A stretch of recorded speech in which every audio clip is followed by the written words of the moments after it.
blessed and honey, make your diva life look bummy. To any platform with it, do a thing. IDGAF gon' stand on this and it's film. And of course his mama said they come through the crowd go. Who's that? Fire baddies bring your information to you. Lock and load it, finna get the whole crowd moving. Level up the game, make way. Fire baddies in the building. We're here to fill your cup. Get this tea, drink it up. Fire baddies bring your information to you. Lock and load it, finna get the whole crowd moving. Level up the game, make way. Fire baddies in the building. We're here to fill your cup. Get this tea, drink it up. Fire baddies.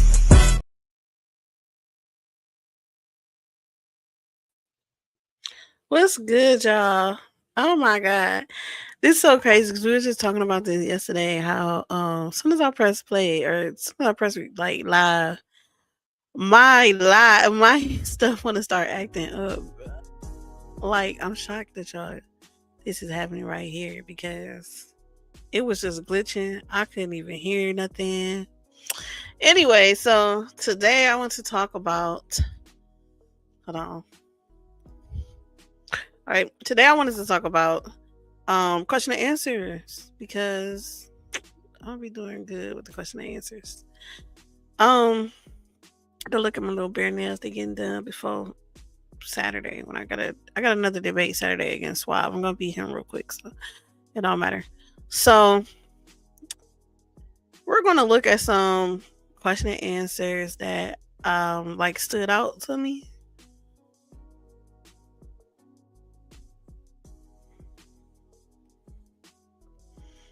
Because I mean, some people say like these are like the best, right? So this is on the debate league. This is A9 versus Taz. So the debate topic was it's B1 versus Israelites. B1 is like black first versus the Israelite, BHI. Which paradigm is better for the black community? Okay, so this was one that stood out to me because it was a good one. So I'm just going to play it. I'm going to play Taz's because his was kind of entertaining, but it was really good. Let me know when you're ready. I'm ready. You ready? Okay. As soon as the clip's over, y'all get into it. Pause.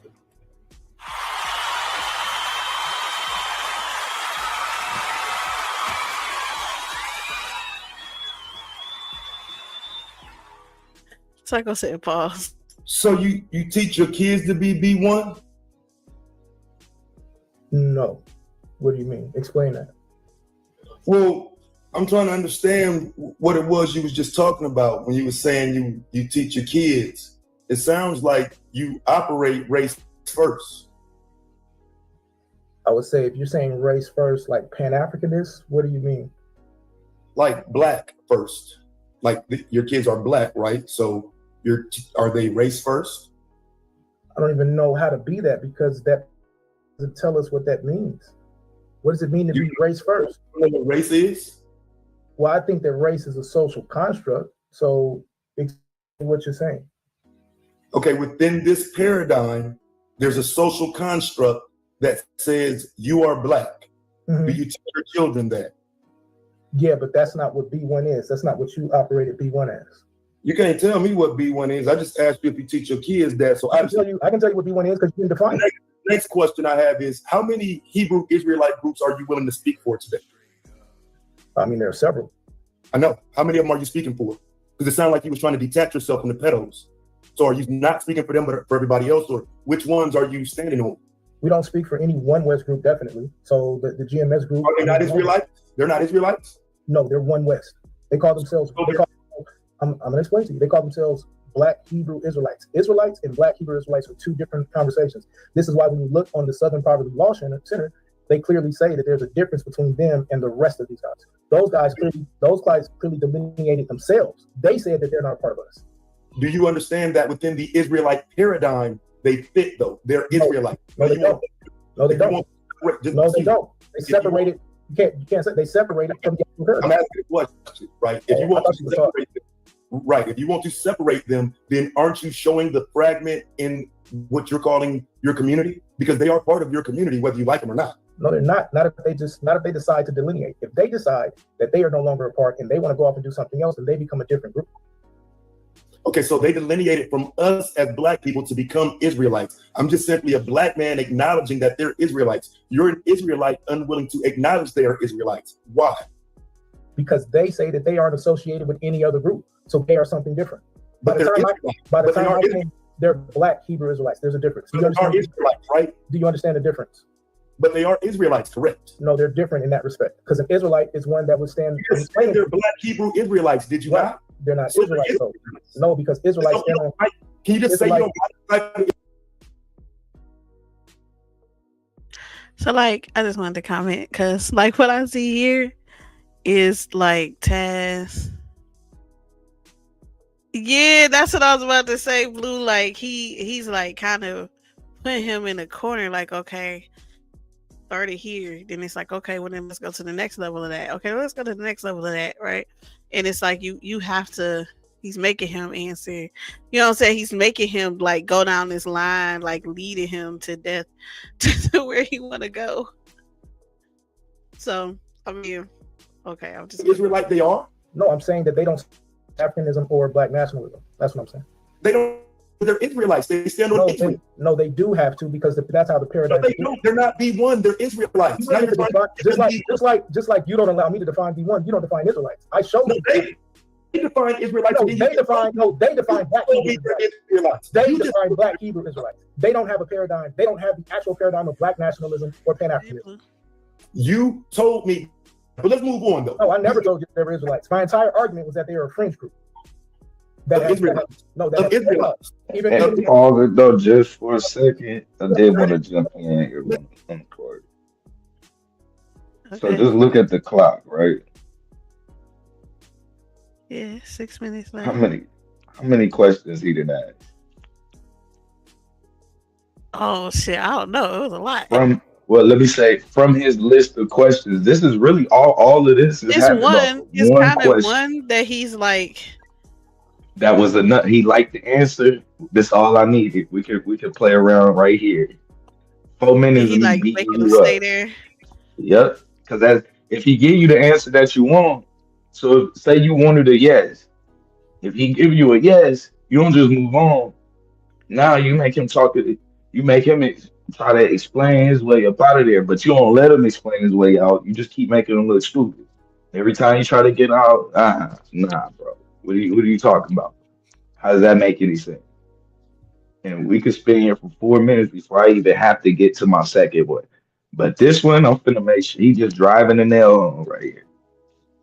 Yeah, because it was like the first one was were they black, right? Was he standing on the black Hebrew Israelites, right? Then it was like, well, okay, well, how many groups of Israelites are you willing to stand on then? Like, Right. you know what I'm saying? Then it went up and I was like, oh my God. Now we just going down it. You know what I mean? They're not Hebrew giving me more Israelites. questions. They're not Hebrew Israelites. They said they're Hebrew Israelites. Who's to say they're Hebrew Israelites? Well, what's going on with the Hebrew Israelites? Right? Yep. It's like, oh my, because because their question is what's better. So if you can't even define them, how's it gonna be better? How exactly? So we can go down this one for a minute. Whenever you're ready, you can go ahead and we'll see where he get if he ever even gets to his second question. Listen, man. Name is here. Are you gonna let me talk? Are you gonna let me talk, or do you? No, you're wasting my time. You're wasting my time. You're wasting my time right now because you're not answering your running. You call them Israelites yourself. I hope the judges take note of that. So let me ask you this: so were our ancestors fighting for black people, or were they fighting for Israelites? Black people. They're fighting for rights for black people, but Israelites fall into that paradigm. So they would have been fighting for Israelites as well. Israelites fall into what paradigm? I'm sorry. Of black people. Of black people? Do all Israelites fall into that paradigm? All the Israelites that I know of, yes. Okay, so let's move back to the ones you just said aren't Israelites. So it seems when you don't like them, even them, they're called black Hebrew Israelites. What do you mean? They're still black people. You don't like them, you're going to move them out? I didn't move them out. I told you they said that they are not associated with any other group. Number one, but that doesn't change the fact that they're still black people. They're part of that they're Israelites, though, does it? It changes the fact that they're black Hebrew Israelites, which is a different paradigm. It's nothing to do with the Israelite paradigm. You keep saying Israelite yourself. I'm glad you're saying that. Okay, so the Israelite paradigm is different. I hear you, bro. So in this social construct, are you recognized as a black man or an Israelite? I'm recognized as a black Israelite. No. Again, the United States government, the U.S. Census, no one in this paradigm. They were calling me black. Yeah. How I self-determined. I thought you were talking about how I self-determined. Yeah, most definitely. Right. Okay, and so now are all of the Israelites black? All the ones that I know of, yeah. I'm saying outside of you, though. I know you don't know them all, but the ones that aren't black, can you just acknowledge that? I would need you to show me the ones that are not black. I did. I showed you the ones that were eating food with the children in Dimona. Remember? Did you see? They still consider themselves black. They have celebrations on the year. Did you see those white ones? Those aren't Israelites. Those are people that just came to the cookout, bro. I'm sorry. The people in Israel are Israelites? No, you said the white people. I'm talking about the white people that you're talking about. Right. Those aren't Israelites? They just came to. Those are Israelis. If anything, those are Israelis. Completely different group. So why are Israelites there with Israelis? Because there's a fight over the land. And like I said, the Israelite paradigm is to set up shop in Israel and then be a beacon of hope to the rest of the diaspora. That's why. Are you aware that Hebrew Israelites in America are called paper terrorists? Yes. That's why they're separate. So why would it be better for anyone to claim any part of the Hebrew Israelite paradigm? Excellent question. Because everybody around the globe acknowledges that the Israelites of Dimona are completely different. They are recognized as the beacon of what it means to be an Israelite from America. So when I look at this and when most people look at this, they say that that's what it is. They aren't on any terrorists. They aren't considered paper terrorists, anything like this. You got to. They aren't in America. But even when they were, no, that's not true. That's not true. There are Be quiet. The question was, the question was, are you aware that Hebrew Israelites are considered paper terrorists in America? Fuck Dimona. We're not talking about Dimona. You did bring up. We're talking about in America. Hey, he's fair. Hey man, that was the funniest. Hey, listen, when I was watching this, I said, "Oh my!" Yeah, he definitely was supposed to say that. The title was B1 versus Israelites. Which paradigm is better? Yeah, he got hype. He was like, "Man, that nigga said, fuck the Mona." Hey, whoa, nigga. That's a point. I was in the crowd like, "Oh, dang." He had it. That was sheesh. Excited. Hey, why do you keep talking about them? He forgot we wasn't on the panel. This was one of my favorite ones. He had him going crazy. Like, what's going on?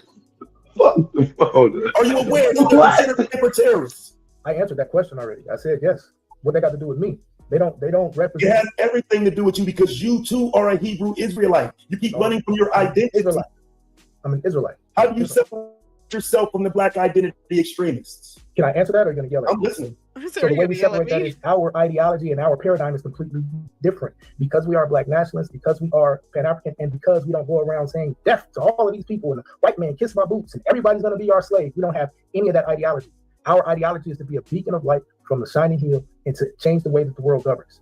Can you show me where the United States government makes a delineation between you and Tazariak? Yeah, because the Southern Poverty Law Center recognizes them as an extremist group. I'm not part of that group. So it recognizes Hebrew Israelites. Anybody claiming to be that's not true. That's not true. They actually named the groups. They actually named groups. Right, the largest, and they call them the largest groups in America. So now you see that change a little bit though, right? See how that changed? They named the groups. They named groups. You just died because they actually named. The government actually named the group. Running from the questions, fam. You're asking last question. But last question. Why aren't Hebrew Israelite women represented in terms of captains and all of these things in the Hebrew Israelite army? I don't even understand their ranking system. I'm not a part of their system at all. I know in the Dimona system, we have sisters that are crown princes. It even shows you. I read that. You have a crown prince, crown. Well, I keep telling you, you're trying to make everyone responsible for a fringe group. They have their own. They have their own system. They have their own ranking system. What's horrible is that you're not dealing with these Israelites in America because you want to hinge your argument on the ones. Those aren't the only Israelites in America. You have IOG. You have Kingdom Harbinger Ministry. I don't know. I feel like that was a good question to answer around. Yeah, I don't know what outside of him losing the point for dropping the F bomb. That probably was damn near flawless. Yeah, that was one of my first ones. So I said, "Dang, he just really broke him down." That was like, what happened So here? really, he probably had about 10 questions written down. He only needed two of them for 10 minutes because one question and the answer led to another question that got him. You know what I'm saying? So you could just build. You gonna get more questions if you let them. You know what I mean? Answer. You just want to be careful with how you ask your first question to where it ain't. You know what I mean? You don't make them. You ain't letting them just sound good. Like you want to make sure you pushing them further and further into a hole. Into where you want them to go, not where they trying to. Right. I don't So know. if they start saying shit, that's where Another one. as they talking, you just throw out a word like, oh, so like, capitalism. And they gonna go fight. No, no, no. Like when I was like, oh, so like this is the bootstrap. No, no, no, no. This ain't bootstrap. Darn. I was gonna bring that one up here too, but I had another one from Damos. I ain't want to do two of his, but I would because I might do two of Taz's because Taz versus Lucifer. That question round was good too. Oh yeah, yeah, yeah. So But both this of them. one is you. It's KLT versus Blue. Should Black Americans help build That up? was horrible. Yeah, this was horrible. All right, family. That's the end of KOT's rapid fire. Well, you Let's get ask ready to questions get to differently. Blue's I don't know. I just want to rapid see fire so different. you can get to interrogate KOT. Let me get his clock together first. I want to see different All right. styles of asking All right, questions. Blue, let me know when you're ready. I'm ready. But KLT didn't want All to right, answer. your clock starts now. So you stated that we should go to Africa, correct? And build Africa? I said we should help build up Africa. That's the debate title. Help So we should help build up Africa. build Africa. Yep, help build up Africa. That's right. Are we doing a good job of helping ourselves? Yes, we are. Yep, sure is. The We are. lifestyle we're living today, a lot of them love the lifestyle they live. What they call them, YNs. A lot of the people love the lifestyle. Yeah, Why a lot did of people he love the wait a lifestyle. minute? Why did he In bring audio? up YNs? And Why did he say my dumb ass jumped on it for no reason. said It the wasn't even YNs? good. Yeah, that wasn't even no good shit to jump on. Like I don't know what I was on. This was not it, yo. I really didn't have no answer. Like I asked him that question with nothing behind it. Like Did you expect him to say yeah? he said, yeah, I didn't even know what to do with it. If he would have said no, I had nothing to do with it. Like I don't even know what made me just throw that shit out there. Like that was stupid as fuck. You know what? If they want to get themselves together, they would. A lot of them love what they live. They love America. That's why you love America. Go ahead, brother. Next question. Are those the black people that should be investing in America? Who? Or I mean in Africa? Who?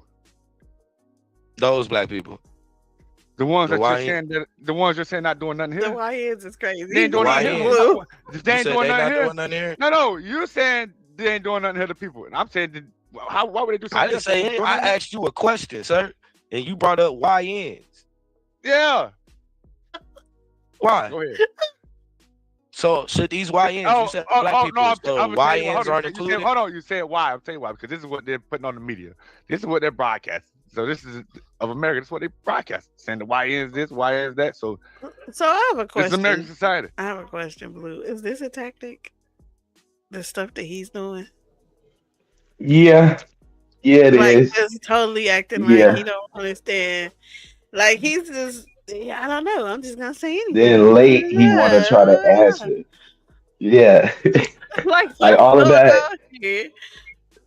And now, hold on, let me answer real quick though. And now you want to get this, but this is all my fault because I don't really have nothing right now. I don't really like. There's nothing. This was my I fault haven't. rounds. You see, Yeah, this is just a bad start. Cause I gotta let him do this because I ain't got shit. So I'm like hoping he gonna say something. that you can ask a question on. Yeah, that ain't fair. States say my state ain't said nothing like that. So I just see now. So they were focused on building.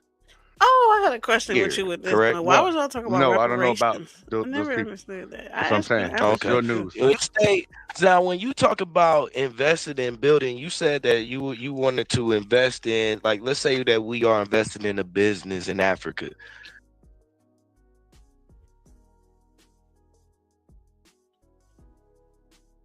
Oh, How does you investing in a business in Africa help exactly build Africa?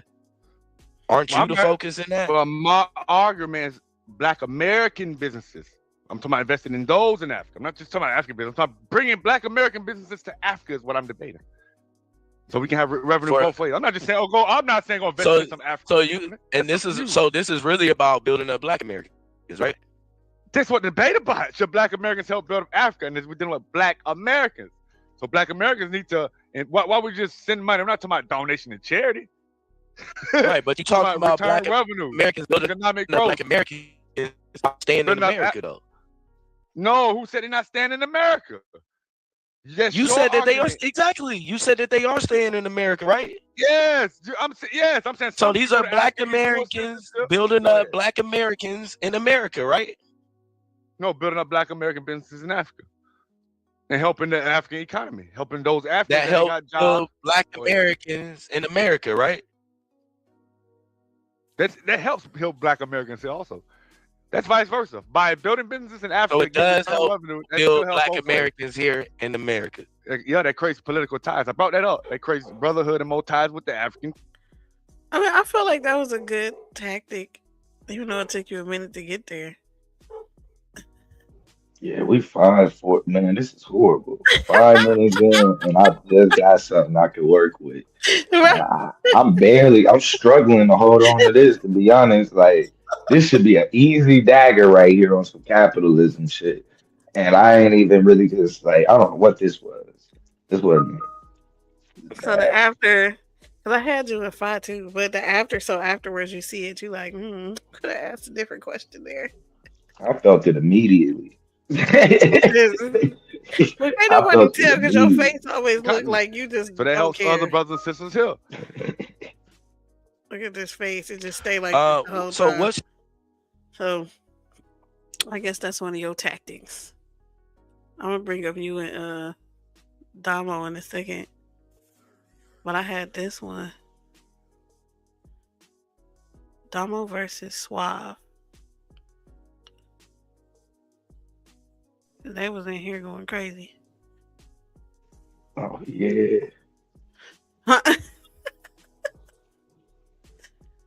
They was tripping.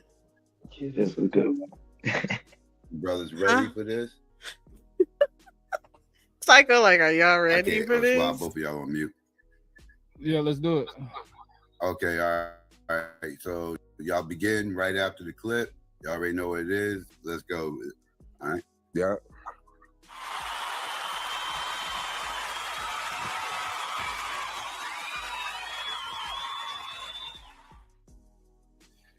All right, bro. Did Dr. say he cured cancer? Dr. Sabi said that he cured cancer, and I believe Is that enough? No, but he also showed in Not court enough that Dr. Sabi said he cured cancer. But he also showed in court that he cured cancer in the science line. Wait, hold on. I see you presented what you said was AIDS diagnoses, but Mhm. I want to talk about cancer first. Uh-huh. So The fasting help heal cancer? Is research coming out that that fasting has help? nothing to do with what I'm talking about. Yeah, I'm asking cancer. you. The word cancer is in there. I asked you, did Dr. Sabi cure cancer? You said he cured cancer. He testified and he I went asked in you, court is that and said, yeah, that's Why is it not enough? Why is it not enough for Dr. Sabi to say that he cured cancer? Not just saying it, but taking the court. You got to have the whole conversation, brother. He didn't just say So it. where's that evidence? Where's the evidence that he took the court? Where's the evidence that he got charged with practicing medicine without a license and making claims that he couldn't substantiate? No, where's the not that he got charged? You said he took evidence to court that proved that. Yeah, what did he get charged with? What did he get charged with? I'm about to pull that up. I got you. Don't even worry about that. But where's the evidence? Where's the evidence that he brought to court that he cured cancer? The testimony of the people who he had to bring one person from every testimony. Yes, in court. Did he bring the testimony on a YouTube video? He bring And then you got to knock YouTube videos and you on Did he YouTube. bring any scientific or medical evidence to court? Man, he brought the fact that yes. What was it? Well, he asked the question to the judge. He said, "Is it true?" No, I didn't ask you what he asked the judge. What was it? Wow. this is directly answering your question. No, I asked you, what was the evidence that he brought to the court to prove that he cured cancer? I was about to answer that. You said medically, because one of the people that he spoke on was hypocrisy, right?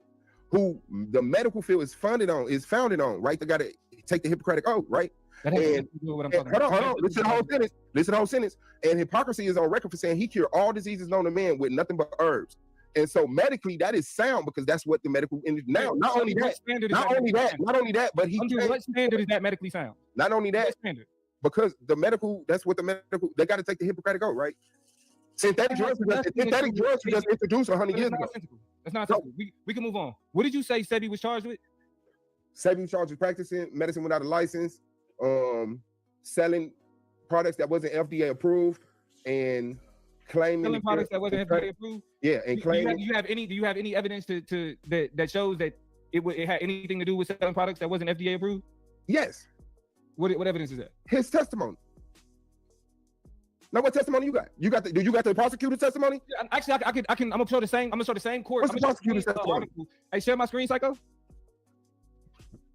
Okay, in this article that you also presented as a source, it says here, in a historical decision in Brooklyn Supreme Court Monday, a jury of 6 men and 6 women found Alfredo Bowman not guilty on 2 counts of practicing medicine without a license. Where was the charge of selling FDA unapproved? Did you ever look up what practicing medicine without a license meant? It's pretty straightforward. You have to have a license to practice medicine. Where does it talk about the FDA? Why would Sebi lie about that? Why would Sebi lie about adding the FDA onto his charges?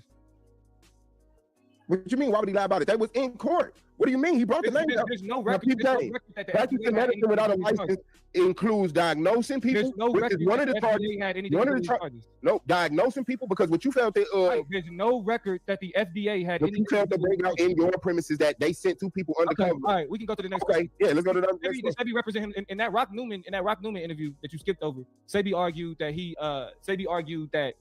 he represented himself. Yes, he did. Is that true? Yes, he did. In the preliminary in the same article, it mentions his attorney, Simeon Greenway. Yes, it does. So how can you represent yourself if you're represented by an attorney?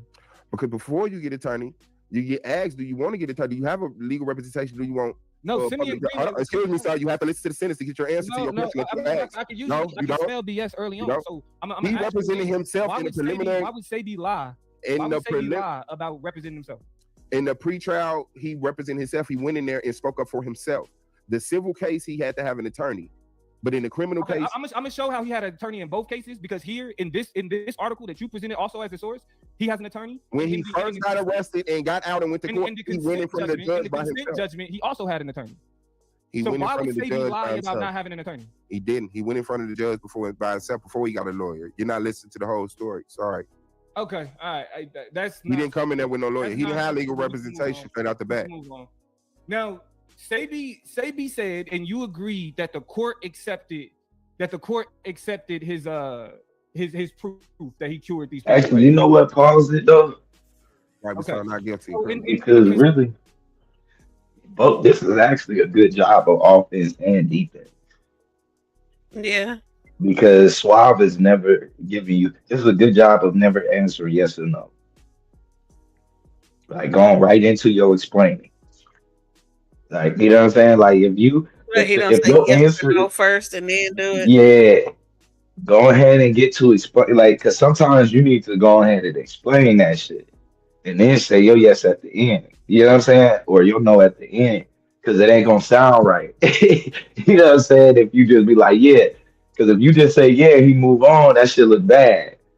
You know what I mean? You don't get no chance to explain yourself. So it's like, if that shit feel like a trap question or something that you know what I mean? It's just, like, I'm not trying to concede to nothing. I'm not giving you no yeses to shit, bro. Nah, bro. that could go either way. Like, find something that you can compare it to, whatever you got to do. Just get back to your argument. Like, nah, this is what I'm arguing. Remember what you arguing. I'm arguing this. This is what I'm standing on, and fight from there. Force them to make you know what I mean. Force them to ask you questions from your stance.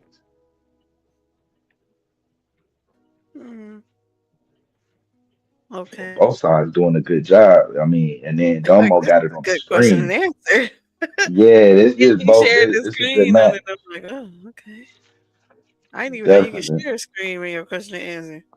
Hell yeah, Decree that you I pull have on that the shit screen. right up, pull their premise up and everything. And the consent decree that we have on the screen. Let's see where is it. Right here on what is this, like section 8? Because I'm bad with Roman numerals. I think that's section 8. Ordered decree that the entry of this judgment and order on consent does not constitute acceptance or approval of any kind by the petitioners or of any respondent's product, labeling, advertising, claims, and or brochures, and respondent shall make no representation to the contrary. So why would the consent decree, where Sebi agreed to stop making claims, because you admitted in your speech that Sebi did lose the civil case. Yeah.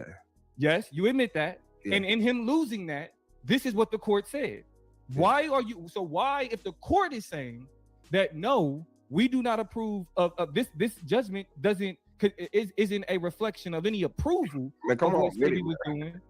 Why? How are you saying that? Hey, look, this is what they were saying yesterday about Damo.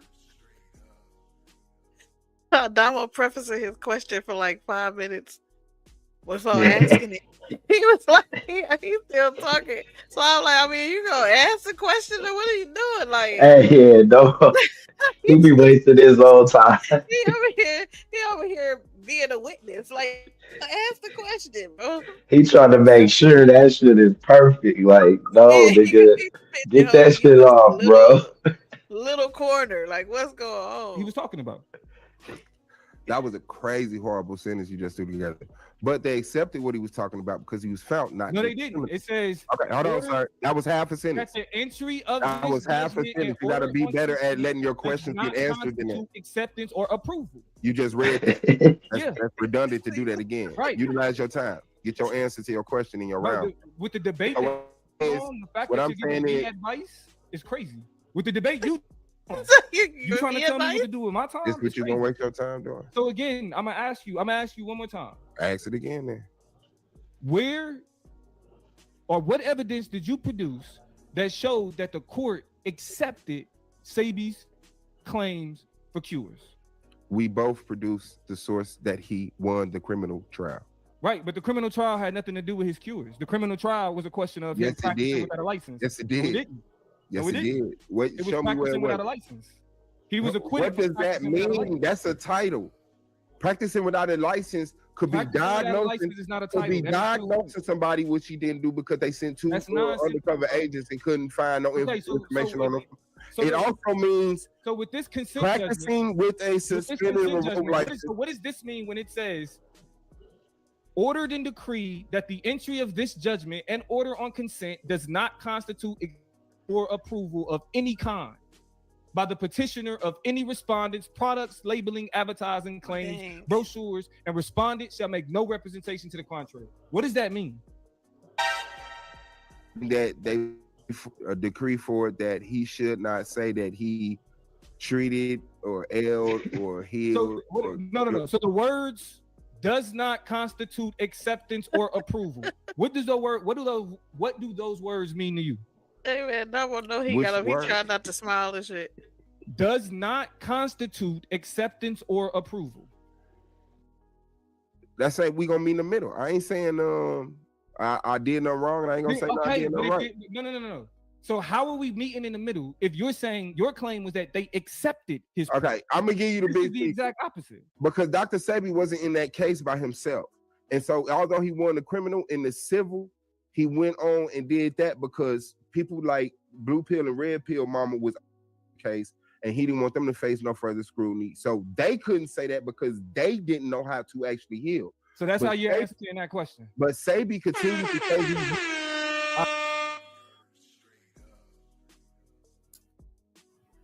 All right. That's the end of Domo's rapid fire round. Let's bring the brothers back up. See, all right, now it's getting ready to be time for Swab's rapid fire. Let me get this clock together. Okay. Ready when you are, Swab. All right. Oh, sure. Domo. What's up? Did Dr. Sebi represent himself in court at any point in time? In the two cases that I mentioned, he did not. In the preliminary. So in the two cases that I mentioned, in his criminal case where he was acquitted, and his civil case where he agreed to stop saying crazy stuff, both of those cases, he was represented. Did Dr. Sebi continue to make claims of healing AIDS until the day he died? Yeah, he continued to make claims. That's what makes him a snake oil. Why wasn't he arrested? Because a part of the reason is that there's ways to make those. Yeah, baby Huey read it. No. I'm answering the question. Wait, what you say? I said you see baby Huey run in and out. Yeah, he like what you say? Hold on, what? One day my daughter came in and just sat down and just started playing. Oh God, I was so. You're like, wow, what is it?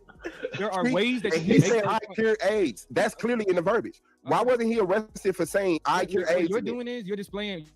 You're displaying the ignorance of the law. You're displaying the ignorance of the law. You're displaying the ignorance of the law. Why wasn't he arrested? Why your camera ain't on?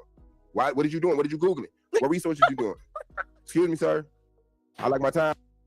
Pause. Okay, that should mean something. Why wasn't he arrested in California or New York or Atlanta where he still made the claim? No problem answering the question, but you talking over me, it's not going to Yeah. Because there's a distinction between commercial speech and public speech. He can make whatever proclamations he wants. It's a question of what he sells and how he sells it. And so he can make claims. Like, for example, if you look at most Dr. Sebi books online today, they'll say, wait. I'm not asking about Dr. Sebi books. I'm just asking you, if Dr. Sebi went to court and there was a decree that he could not say he cured or treated anything, how for the rest of his life after saying he treated and cured something free speech and commercial speech. Brother, the decree said in any way he can't say it. It didn't say nothing about commercial. That's why it didn't say nothing about public or commercial in that decree. It was a question of commercial speech. It did not say nothing about commercial. Okay, all right, that's your answer. That's your answer. A civil okay, case. Bet.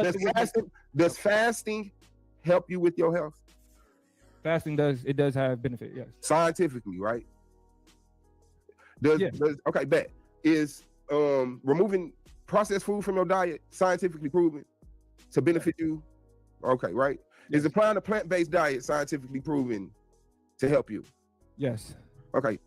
Was the sources that I actually used that you said went against my argument, did you notice that they showed that all of those things? They didn't show Dr. Sebi. Yeah, I mean, they didn't mention alkalinity. Excuse me. I showed one. I just want y'all the judges to know. I showed the piece on alkalinity and how the acidic foods can raise risk for non-communicable diseases. Yes, it was. He said. I'm pulling on that information. What did Dr. Sebi claim that fasting would help you prevent disease? I'm not about to be doing all of this yelling and screaming. And my question to answer around, like, what is this? Why do we have to do this? Possibly. No, you don't have to. You can undermine inquiry. Dr. Sebi claimed that fasting could help you. This question to answer around is not good. I get where he's trying to go. It's like he's trying to walk on there, but he didn't have it. He threw away his whole argument before this debate. And the argument he had coming into the debate that he had been talking about for weeks, that was not the argument. He showed up and tried to prove that Sebi was like an approved doctor. And it's like, bro, get the fuck out of here.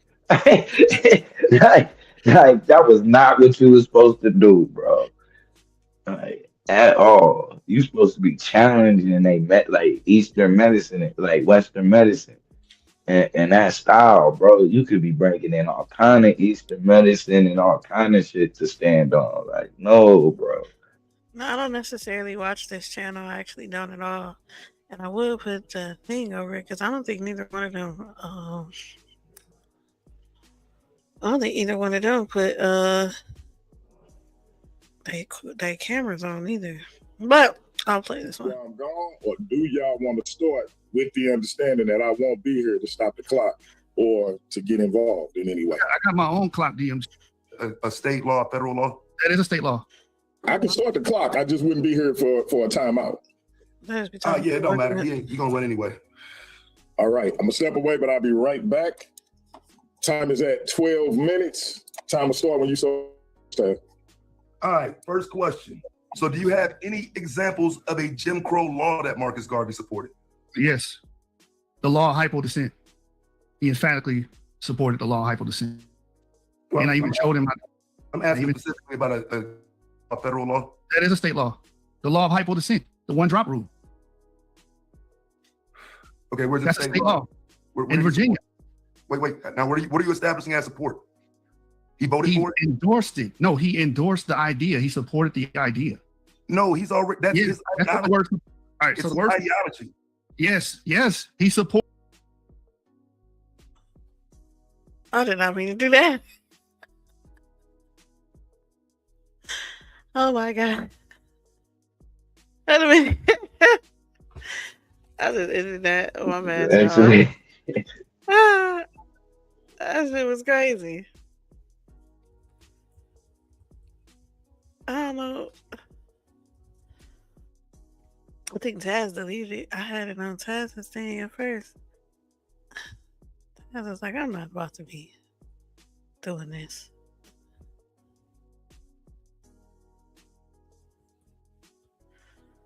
Okay, bring it back. Where's that? Oh, here you go. Okay. Because I think they both did a good job with answering and asking the questions for that debate. They weren't going. And fallacy calling. They was doing a lot.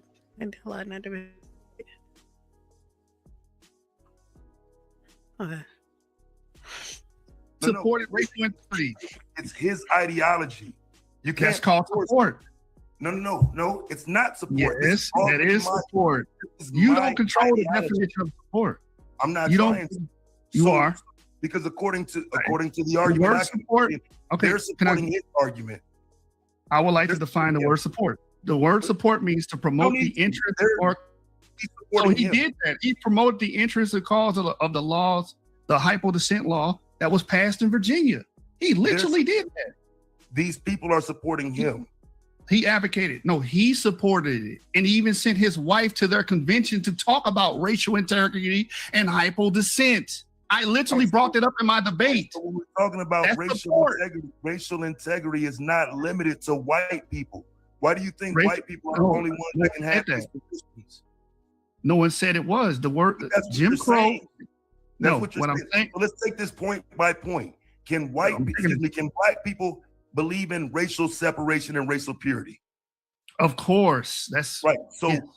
So why then do you have to include white people's decision on that when I tell you it's his decision? He already believes this. So now if white people support him, then they're supporting his decision, right? And he's supporting them. That's the part you're trying to ignore and meander instead of being honest. He supported Cox. He supported. I'm trying to answer you. I'm trying to answer you. He supported Ernest Server Cox. He supported Plecker. He sent his wife to the We're gonna do this one by one. The word support means to advocate. The word support means to advocate. Right. They advocated for the law. They advocated for racial integrity. They advocated for anti-miscegenation. No, that's support. Debate over. That's support. Debate is now. Okay, so what about the fact that he started like debating? He was answering his question. Is that a tactic? Yeah. Start doing your debate. Yeah, he definitely did that. Like, is that a tactic to use? Like, I'm just gonna start debating until you stop me. Yeah, this shit was like some season 1, season 2 shit right here. Yo. This was. You keep running. We're talking about Ernest Cox. I'm here. How am I running? I'm right here in your face, punching you in your shit. Oh my God. How the fuck am I running? This is insane. That was ridiculous. How can he do this? What is going on? I know it's insane for you. Did you get points off for this guy? You do not know what the word support means, sir. The word support is a very simple definition to the word support. Explain to me how he supported Ernest Cox. I just explained to you. He advocated for racial integrity laws. He sent his wife to go to the rallies. So the question was advocation. Was Ernest Cox a lawmaker? Right. That didn't answer. Ernest Cox. No. Ernest Cox. Walter Plecker. He was a registrar. And we doing Ernest Cox. No, ain't no slow down, bro. You not gonna trick nobody. I don't need Walter to trick Plecker and Ernest Cox. So why would you say he was? So why? Hold on. Why would you mention law? Because Cox played an influence. I'm trying to answer you. Go ahead. Cox also played an influential role in lobbying the Virginia General Assembly to pass the Racial Integrity Act of 1920. A lawmaker was the question. I mean, you don't have to be a lawmaker to be in support of a law. That's a false dichotomy. That is a false dichotomy. Again, Walter Plecker. I guess he was getting on my nerves. Like Taz was being like calm. He kept answering his questions, but he also was just like debating. So it's like, I don't know. I'm gonna say it again. Walter Plecker lobbied the Virginia General Assembly to pass the Racial Act of 1920. I stopped the time at 7 minutes 52 seconds. Yeah, you can beat up. What I need is for questions to be asked and questions to be answered. I know it's going to turn into a back and forth, but let's try to get the questions. That's what you got to do. So let's go back. Right, so let's go back some. So are you aware that the first one-drop rule laws are predating Marcus Garvey's arrival? These things are already in place before he gets here. Non sequitur, because the debate is about the support. Did he support Jim Crow? And I'm showing that he did. Well, he literally was in bed with. He literally was in. Slow down, dude. You just I'm trying to answer you. You're not letting me answer, and everybody's seeing you do that. No, they see me. I was not done answering. You just you just argued the one drop rule, and I let you drop it. So now that we recentered, I'm asking you for a reason. I'm asking you for a reason. Are you aware that the argument you were just making predates Marcus Garvey's arrival? Well, nope, because the argument I made was passed in 1924 with the stamp of Marcus Garvey by sending his wife to the rallies to advocate for it. What are you talking about? That's not before Marcus Garvey. I'm talking about the act, the Racial Integrity Act of 1924. That's not what you argue. That is what I just argued. Everybody heard me. What are you talking about? It's on camera. It's on camera was crazy. That is the one drop rule. No, it's not. Well, yes, anybody can look up. Hold on. See, this is how you know you don't know your information. Racial Integrity Act of 1924 is also known as hypo dissent and or. So then I have another question. Isn't this like taking over a round? Because he's like debating, not necessarily one drop rule. So you don't know what you're talking about. You don't know. Right. So do you believe that's the first? Because I'm arguing the first would have been 1910. That's non sequitur. We're not talking about the first. I'm telling you. When you said the one drop rule, you were arguing. I'm not arguing that. I'm arguing. I told you the law. I told you the exact law. You can't misrepresent. It don't work. That don't work. You can't misrepresent me. Everybody heard what I said. The Racial Integrity Act of 1924. That's the one he supported. That's what he supported, which is a Jim Crow law. All racial integrity laws are Jim Crow. All anti-miscegenation laws are Jim Crow. It's already law. He came into that law. It was not law yet. And the Virginia, hold on. Why would they be lobbying for something that was already law? It was not law. You're lying. Do you need me to show you it was already law? It was not. No, the Racial Integrity Act of 1924 is, hold on, listen. I want the audience to hear this. It's the Racial Integrity Act of 1924. How is it already law if it's the Racial Integrity Act of 1924? And they lobbied to get it passed. Marcus Garvey. I'm so confused.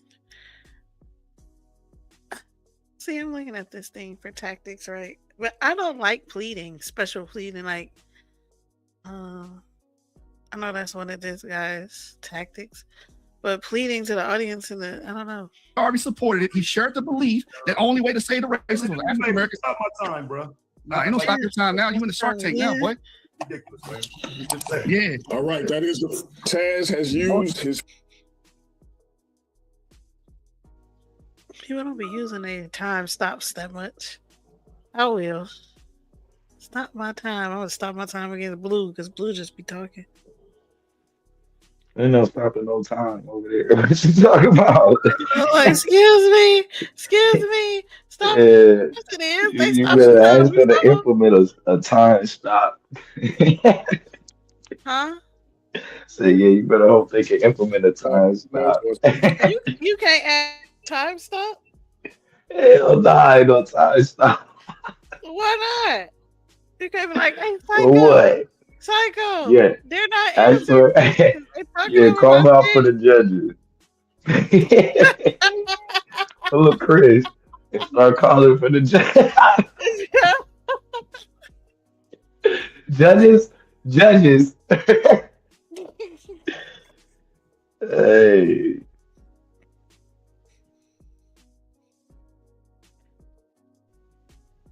I ain't gonna lie though, this shit right here so wild though. You damn near got to. It's becoming incoherent. I will get involved in that because he didn't build any of the cars. Basically defended it. Isn't that support and defense of Jim Crow? He's not fighting it, he's supporting it. No, Oh, that's what he actually said after that. Let's go build our own cars. Let's stop trying to ride in their cars. Let's quit being dependent upon their cars. We don't need their cars. We're better than their cars. We can make better cars than they make. We're better than them. We're smarter than them. We're more innovative than them. Right? You don't understand that? You don't get that? Conceding. You're conceding. All right, thank you for conceding. So he wanted he was okay with the separation in public spaces and services. That's basically what you admitted to, which is a core tenet. Which is a core tenet. Hold on, that's a core tenet of Jim Crow. That's hold on. That's a core tenet. They're literally called Jim. Hold on. So they're not called Jim Crow cars. They're not called Jim Crow rail cars. He acknowledged their cars. Are they, you said I'm lying. Acknowledge that. Let me ask you a question. So he acknowledged it, and he also justified it. Did he not justify it? No. Did he justify the white man not allowing black people to use public services? No, he never justified. All right, so I'm gonna read it again for you. He said this is a white man's country. He found it. He conquered it, and we can't blame him. So, for what I'm seeing now is you got somebody with the debate tactic of debating, in the form of a question and answer round, right? Yeah, this is. That's what it seems like. This is out of control. But for whatever reason, it seemed to work, right? So that's what I'm confused about. How did it seem to work? Yeah. And eventually got back around to it. Eventually, it took a while. Got back around to yeah, but I'm just saying. We got this one, Mr. Bluu and Damo.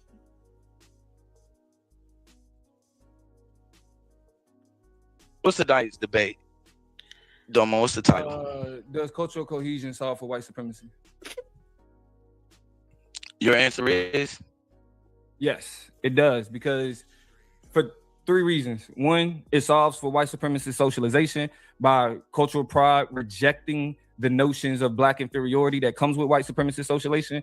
Through rejecting that inferiority, you build collective action, which leads to building institutions, which those institutions are durable by social or by cultural cohesion, and these durable institutions solve the impacts that come from white supremacy. Now, when you said that these resources and things become, they basically come from these institutions, correct? That's where we're getting these resources from. No, we talk about community development. If those institutions are denying resources, cultural cohesion spurs the action to find and develop and cultivate resources on our own in areas where resources aren't prevalent. Resources on our own. Yes. Where are we getting resources at on our own? I mean, from black people. But like, again, that's why we talk about mutual aid. Like, bro, you talking about just labor? We get resources. We get resources. We get resources from a mutual responsibility.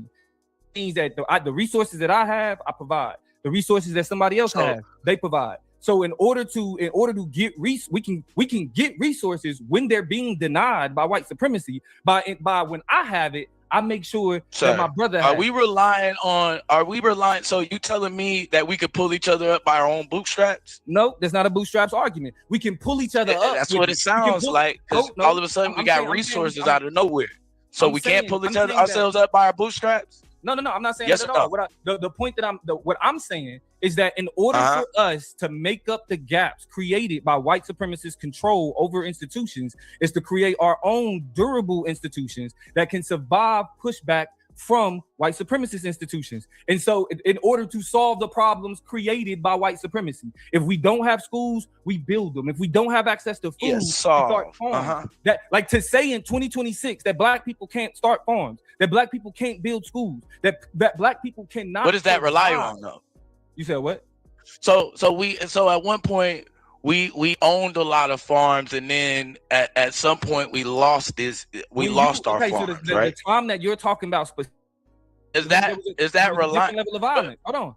At a time, the time you're talking about, that's all the way up to this day we're losing our farms. So I'm trying to figure out what exactly is the issue, that we're not assimilated with each other, or we're not. I don't know why you keep bringing up assimilation, bro. Like, there's nothing. Hold on, I just want to know: is the issue that we're not cultural? Yeah, you got an issue, because basically what you're trying to say is that we can stay in our own space and not have and at the end, and just because on one end you're saying that we can just be cohesive with ourselves. Am I correct? No, I'm saying what cohesion does is it spurs collective action.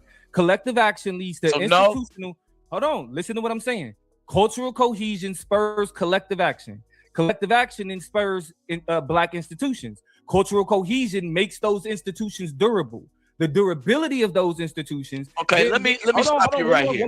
One more part. Yeah, go ahead. Finish that right there. The durability of those institutions then are able to create solutions to the issues created by white supremacy. And they're able to last because we provide the support, even if it's not in our individual interest, in order to ensure that the community is taken care of. We are willing to support this. We support this organization. That's what cultural cohesion requires, that we sacrifice not to be assimilated, but we sacrifice for each other to solve our own problem. To push back against white supremacy and the way that it functions as an. No, sir. Are we solving our own problems or not? Because see, that's where you keep falling short at. Every time you get here, you get all the way there, and then when I ask you, are we solving our own problems? Are we pulling ourselves up by our bootstraps? You go, no. Hold on. I think the language that you're using, I think the language that you use in just solving our own problems is reductionist. I'm saying that there is value. Sir. I think you said it's reductionist. There is value in mutual obligation. Sir, can we solve our issues without the government? You said what? Can we solve our issues without the government? Without structural reform? We have solved issues without structural reform? Through creating black institutions that force structural reform. You don't have structural reform without. Whoa. You just lied there.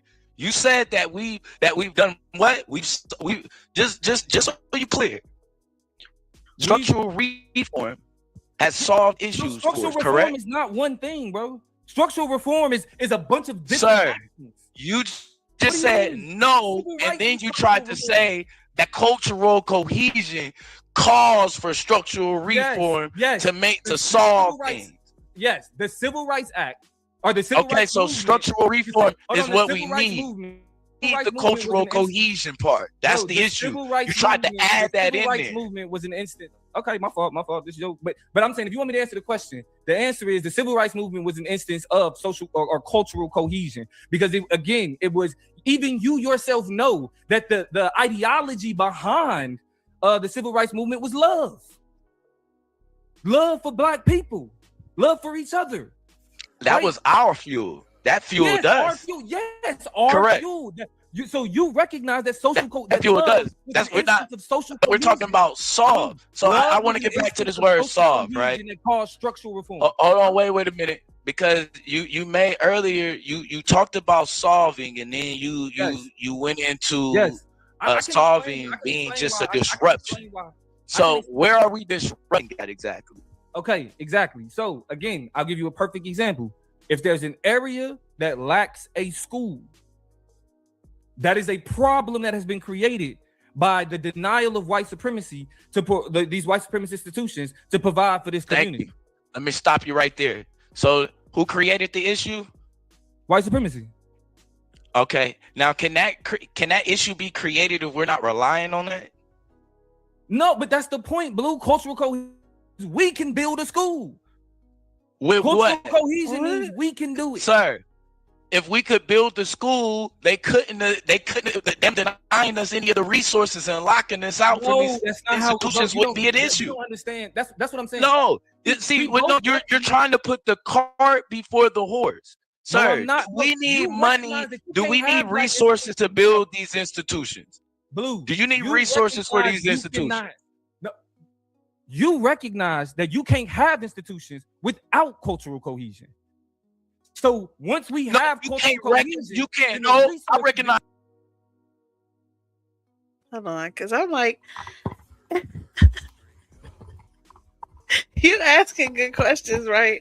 But isn't he doing the same thing? Like instead of kind of answering it, he's kind of answering it, but then he's like still pushing he explaining the hell out of it. Yeah. Like he's still trying to push it back to his cultural premise. Cohesion. Yeah, like you don't stop saying cultural cohesion even when it's don't. Like it don't go there. It don't even fit for real. But he finna like pull it right back. Regardless of how you answer, you gotta make sure you standing on your premise. Cause it's like if I gotta say yeah to this, it's gonna be based around what I'm talking about. So it's figure it out. Definitely keep on, even though you kind of it looked like you getting it, but it's like he know it, but he keep just like, no, let me push the fact that without cultural cohesion, though, but cultural cohesion, it's like what? Because he got enough. It's enough to make it murky. To make it murky.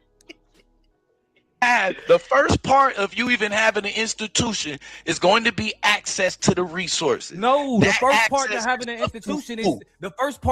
institution is cultural cohesion. The desire to say we need to build this. No, you can't put the cart before the horse, sir.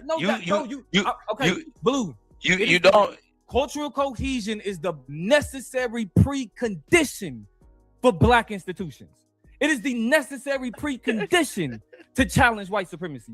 You don't have an effort. You don't have collective effort. You don't have institutions without this is where they cultural cohesion, without linked Notice faith, that you keep without saying response, without obligation, and without cultural pride. You don't even. So are we challenging white supremacy?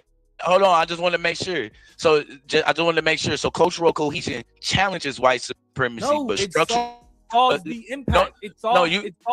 You said structural reform solves. No, you said structural reform solves. You said it too. No, what did you say?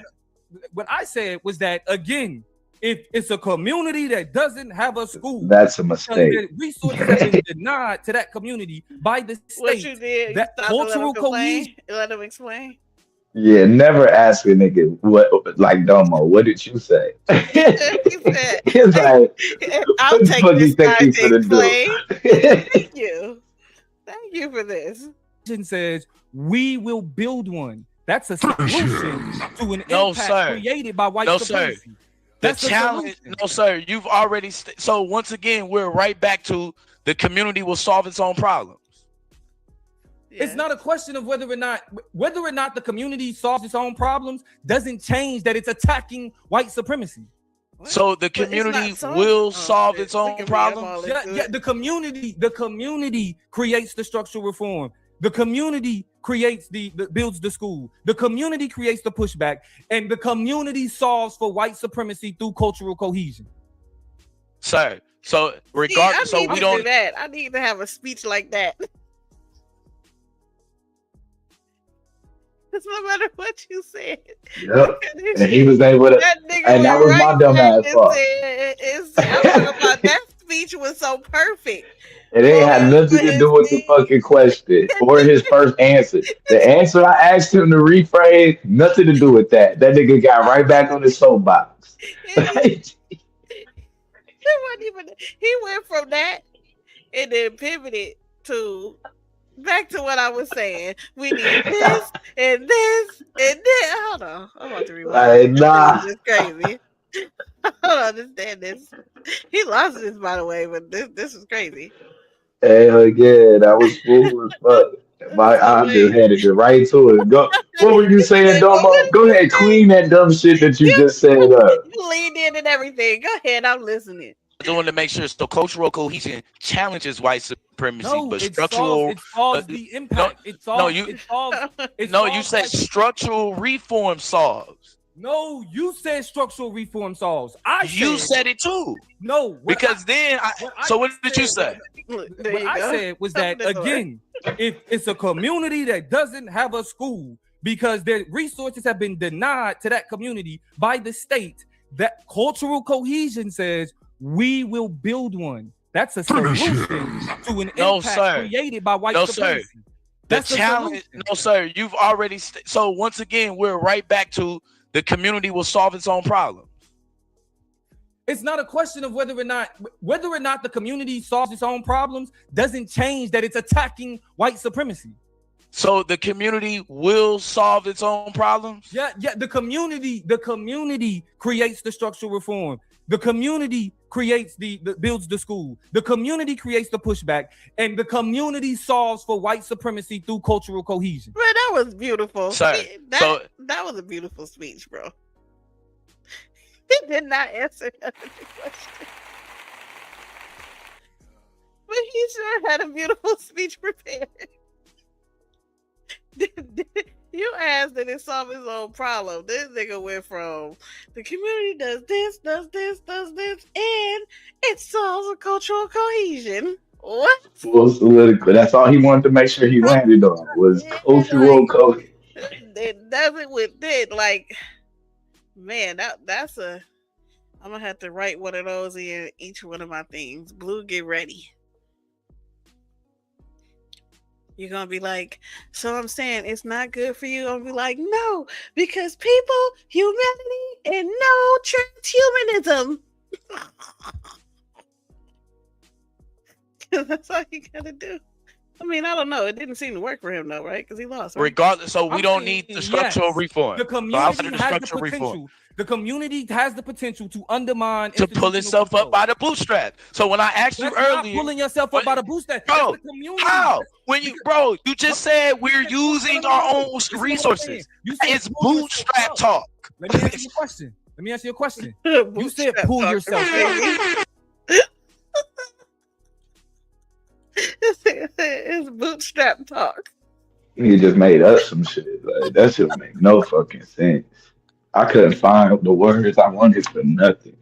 Like I was supposed to, like my first question should have been based off of my fucking like my opening was simple. It puts the onus on the minority to fix their own problem. And I would have that was supposed to be my first question after he asked that. And then he went into his cultural cohesion. I was supposed to ask, so is that not putting the onus on the minority?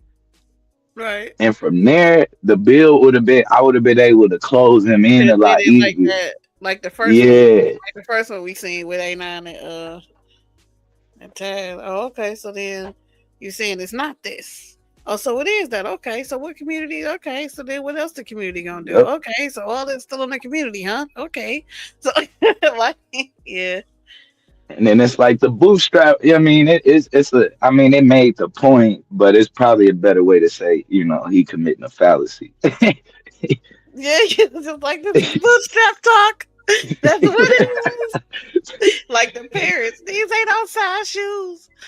I was panicking. I know something ain't right. I don't know what the fuck to call it, but this shit ain't. Whatever he doing is wrong right now. Look at him. He's wrong. This is that kind of talk. That wrong. This is not right. Do y'all see this? Oh, shit. He start dry snitches like a motherfucker. Bootstrap talk.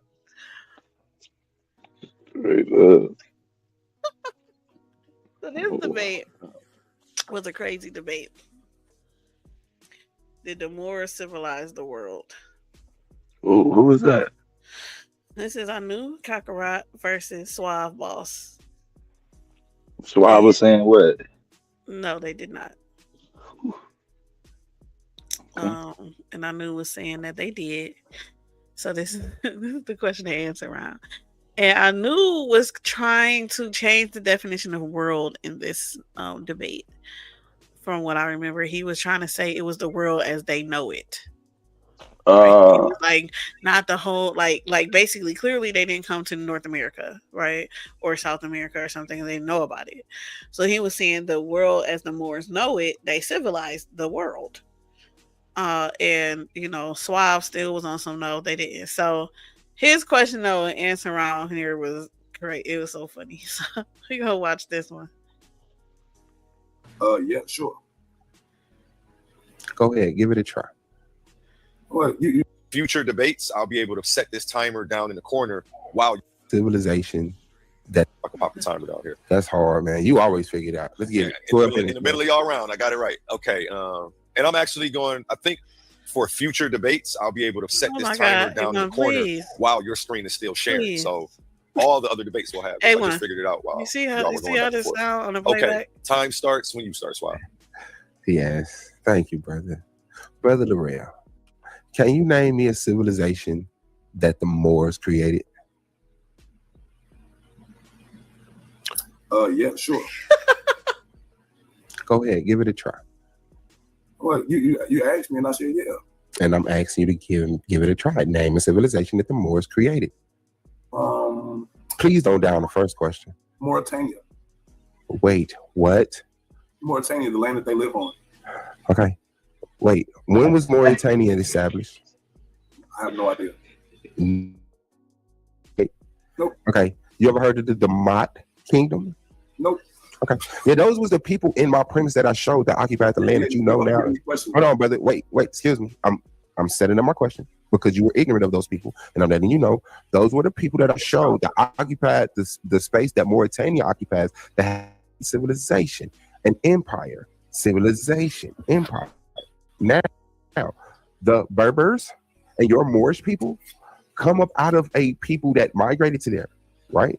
So show me a civilization that the Moors created. I already answered that one. Mauritania. So you think the Moors established Mauritania? How do you define Moor? The Muslim inhabitants of North Africa, Iberian Peninsula. Was Mauritania originally Islamic? No. So why would you define the Moors as an Islamic group of people, but say that Mauritania was founded by the Islamic group of people known as the Moors, brother? Do you know that you just fucking died? You know what the answer? Like, what do you I know, because that's what death feels like. Okay, let me ask you this. Okay, did the Moors civilize Nubia? No, that's not secular. No, did the Moors civilize Ghana? That's not secular. No.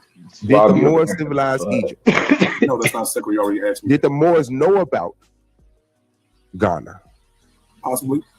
Did the Moors know about Egypt? Yeah. Did the Moors know about Nigeria? Possibly. And did they civilize those three places? No. You just said it. You just said it before I asked you. Yeah. So. Wow, you're the boss. You're the head. Okay, all right. But let's see if two more pop up. Okay, so I'm gonna ask you this: what today do you utilize from the Moorish culture? Toothpaste. Toothpaste. Could you point me to a Moorish toothpaste today? Oh man, I don't live in Morocco. Oh, so Moorish toothpaste only civilized Morocco, not the world? So you're asking me if Moorish toothpaste civilized somebody? That's crazy. No, Moorish toothpaste. Why isn't there any Moorish toothpaste in America if they civilized the world? Because world doesn't have one definition, brother, and I showed you that. Okay, do Moors predate Islam? Do Moors predate Islam? No, Moors is an exonym. I showed you that. Also showed you that in my presentation. That's a European word. It's an exonym. And guess what I showed you in my presentation? That Procopius, hold on, brother, this is my question. This is my question. If Procopius, this is my question, and you cut my question off. If Procopius of Caesarea, I don't know who that is. Understood. You don't know a lot of stuff. But the fact is, I showed it in my premise. So hold on, brother, I'm asking my question, and you cut me off. If Procopius of Caesarea stated in his book, History of Wars, Volume 4, Chapter 8, Chapter 13, but desert land extended to a great distance, and that beyond there were men, not black skin like the Moors. This, sir, predates Islam, and it predates Islam. Now, if we have a reference to a great historian in the 7th century BCE saying that some people were Moors and Islam isn't around, will you then change your stance that Moors predate Islam? My stance, nor my premise was ever Moors predate Islam. That's your own concoction. Next question. No, you're saying that Moors don't predate Islam. I'm asking you. I've never made the. Okay, so let me ask you the same question I just asked you 40 seconds ago. Your question, can you please allow me? No. I never do the Moors predate Islam, sir? I never made the statement. Do Moors predate Islam, sir? No. No. Okay. Well, I'm glad I was able to teach you something. Okay, so were there civilizations before Moors? Yeah. What did Moors bring to the table uniquely that wasn't introduced by an already existing civilization? Go. Science. So. See, Blue, in this way, I feel like he was just breaking down his whole.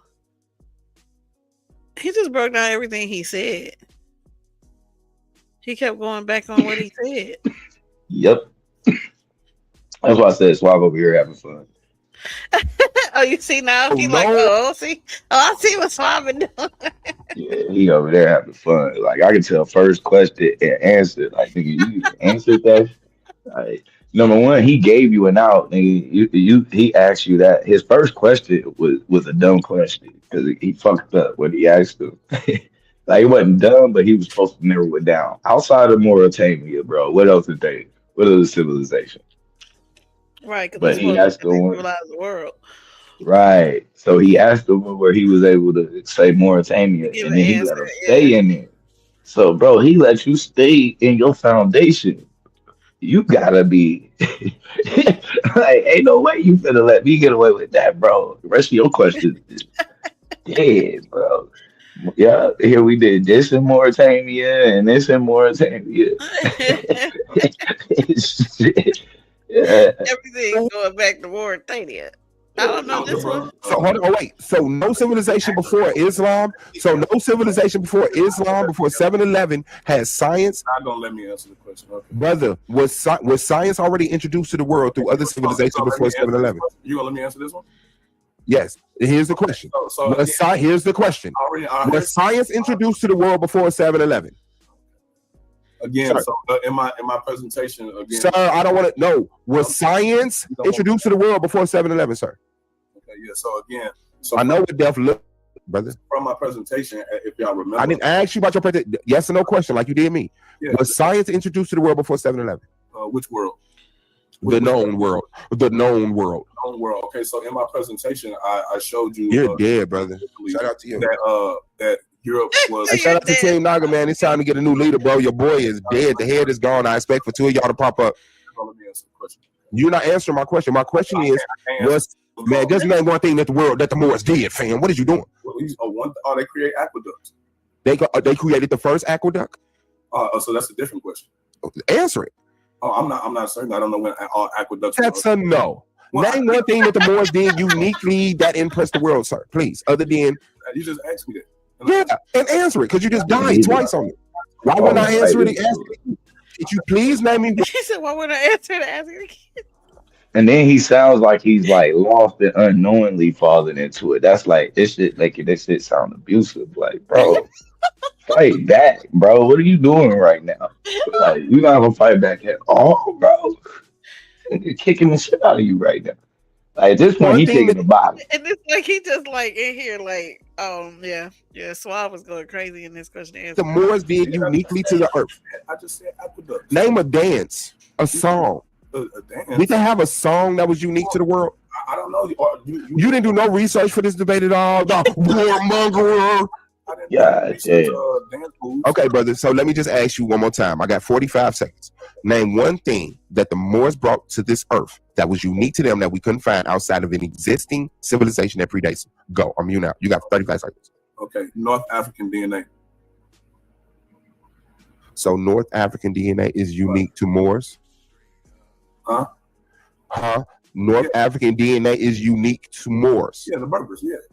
The Berber genetic marker is unique to one group of Berbers from 7-Eleven to 1492. Now you said one group of Berbers. Because that's what you said. You said a specific Muslim people from 7-Eleven, 1492. Black Power, you died. Let's go. Black Power, you died. You still got 5 seconds. No, he don't.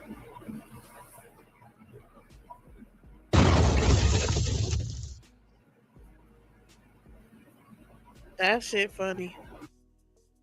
That is funny. This one was a funny one. I'm sorry. He did not answer those questions very well. I that was funny as hell. Like, that wasn't a good back and forth. You gotta come on, man. You gotta fight back. I did better than that, at least. Jeez. You got me versus what's his name? Courtney. Okay. Versus Courtney. Let me get the 10-minute timer set for the Q&A round. Don't do me like Ed Courtney like that. Hemi took the affirmative. No, I'm saying I did, but I was doing so it will be on you to go first. This Pam in the Q&A. He usually have a good Q&A round. This was him versus that time Hemi. starts when you start. Can you gentlemen hear me? Yep. Time starts when you start, Pam. What's the title for this one? Okay. Brother Hemi, how are you this afternoon? Shit, I forgot. Lord. Oh, here. What was These niggas don't put the title in the goddamn. Yeah, like it's not even. Like, why would the title not be in the title? Like, what are we doing? Wow. Yeah, that's crazy. I don't even know. These niggas just selling names and shit. Like, I don't know who these niggas is, bro. What the fuck are they finna talk about? Like, oh man, is it maybe on the? Fuck it, I'll figure it out by the time they start answering questions. It has something to do with it was about philosophy, and if philosophy agreed with the Bible or something. It was something intricate.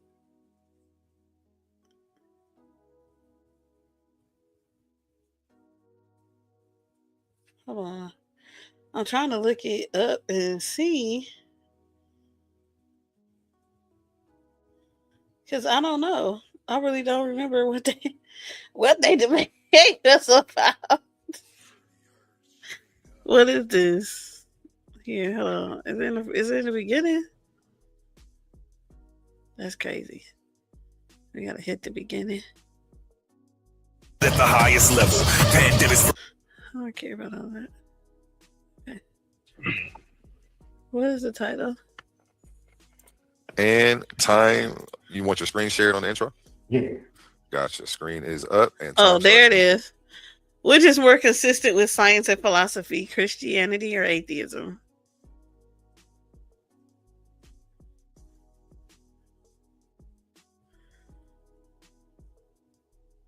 What's more consistent with science and philosophy?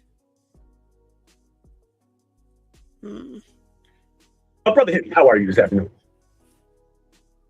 I'm Gucci. What's up, man? I'm chilling. Why don't scientists use supernatural claims in their papers? Because they said that they're limited. That's what philosophy is. I explained. I'm sorry. Can you speak up a little bit? It's hard to hear. You can't hear me? Can you hear me now? I can hear you. You're just a little low. Oh, yeah. Because they said they deal with natural world. Empiricism, as you just said. Science does. Yes. Okay, so science doesn't really deal with supernatural. You concede that science doesn't deal with supernatural claims? Yes, that's one of science limits in my opening and first round and second round. I like the word concede though, but we'll move on. That's not a concession. I like the word concede. Hey man, we just keep keeping it light here, Emerson. Keeping it light, buddy. Keeping it light. So do you know what falsification is? Obviously. Okay, how can you falsify Christianity? How can you falsify Christianity? What kind of questions are you asking, man? Oh, my bad. The debate about consistency between three different frameworks, right? Do you understand it? I think the debate is over your head. Oh, my bad. I don't know if you can hear me. Can y'all hear me? Everyone, can you hear me? Yeah, I can hear you. I answered your question. Oh, okay. So you don't think you have to falsify Christianity? Do I think you have to falsify Christianity? No. If Christianity was a scientific claim, it's not a scientific claim. Is atheism a scientific claim? No, it's not. Okay. That's good. Well, because earlier you were saying that atheism should have an epistemology and all that stuff like that, and I'm just glad you. Scientific. That's good. No, we're building. We're getting somewhere here. So do you realize? So my last couple slides right there. I ran through some slides there, right, showing how certain practices that are followed from the Bible, you know what I'm saying, are generally against what science teaches. There's many churches around the world that still practice some of those things, despite what science teaches. That's what you said, but that's not true. I outlined the verses in the scripture that shows you that epistemically, right? Christianity does the same thing that both philosophy and science does. Oh no, my bad. I remember I saw what you posted, but that's not what I asked though. But what you just brought up is better. Let's deal with that. So it was a contradiction, right? So you posted something that said something opposite of what I said. So basically, approaching it scientifically, what's the best way to find out which one is true? That's what I'm trying to tell you. You're collapsing categories. You don't approach the Bible scientifically. That's the point you're making, and that's what I laid out. So what do you approach with Christianity? That would be metaphysical, right? And science doesn't deal with the metaphysical, right? Hey, this was your topic, bro. I'm just asking you what you approach. I know, but you clearly what do you approach? You're asking me questions that you clearly don't know that you're helping me. You think you're winning and you're helping me. But you're not really answering though. I am answering. You asked me. What do you approach? What question do you approach with Christianity as your backing? No, like how do we know whether how is knowledge justified? Where does morality come from? All of those things, logic, reason. Where does it start? What is that first principle? The Bible says it's God. Then you have decided that that's correct, right?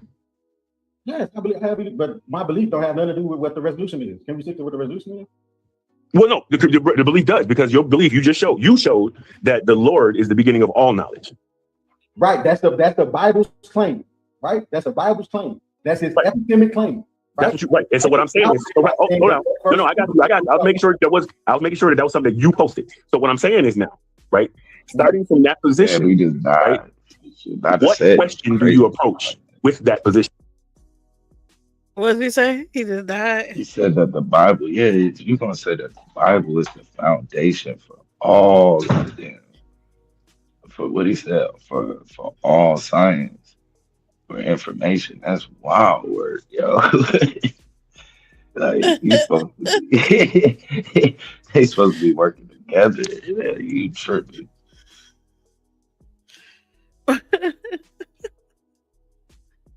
Maybe he don't think that's hurting him. What question do you? What do you mean?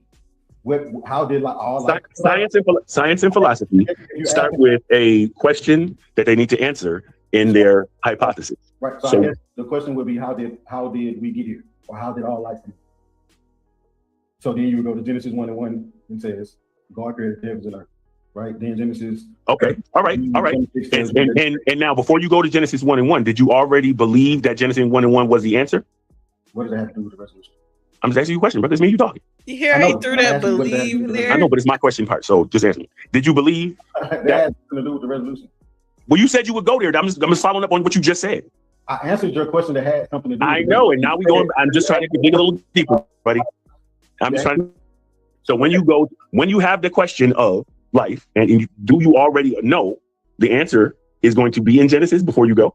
Do you know? No, you don't know. That's why it's a question. It's okay, just like I'm talking about you, sir. I'm talking about you. Me, I asked you where you go. Listen. People know. Listen, people is hearing what's happening. I asked you, what question do you approach with Christianity? You said life's questions. No, I said, where you go? And you said Genesis. I said, did you know the answer before you went there? You asked me about a question about. Okay, you don't want to answer the question. Listen, I am answering your question. Don't just say I'm not answering your question when I'm literally answering your question. All right. Hurry up. A1, how many times is left? Go ahead, answer. Go ahead.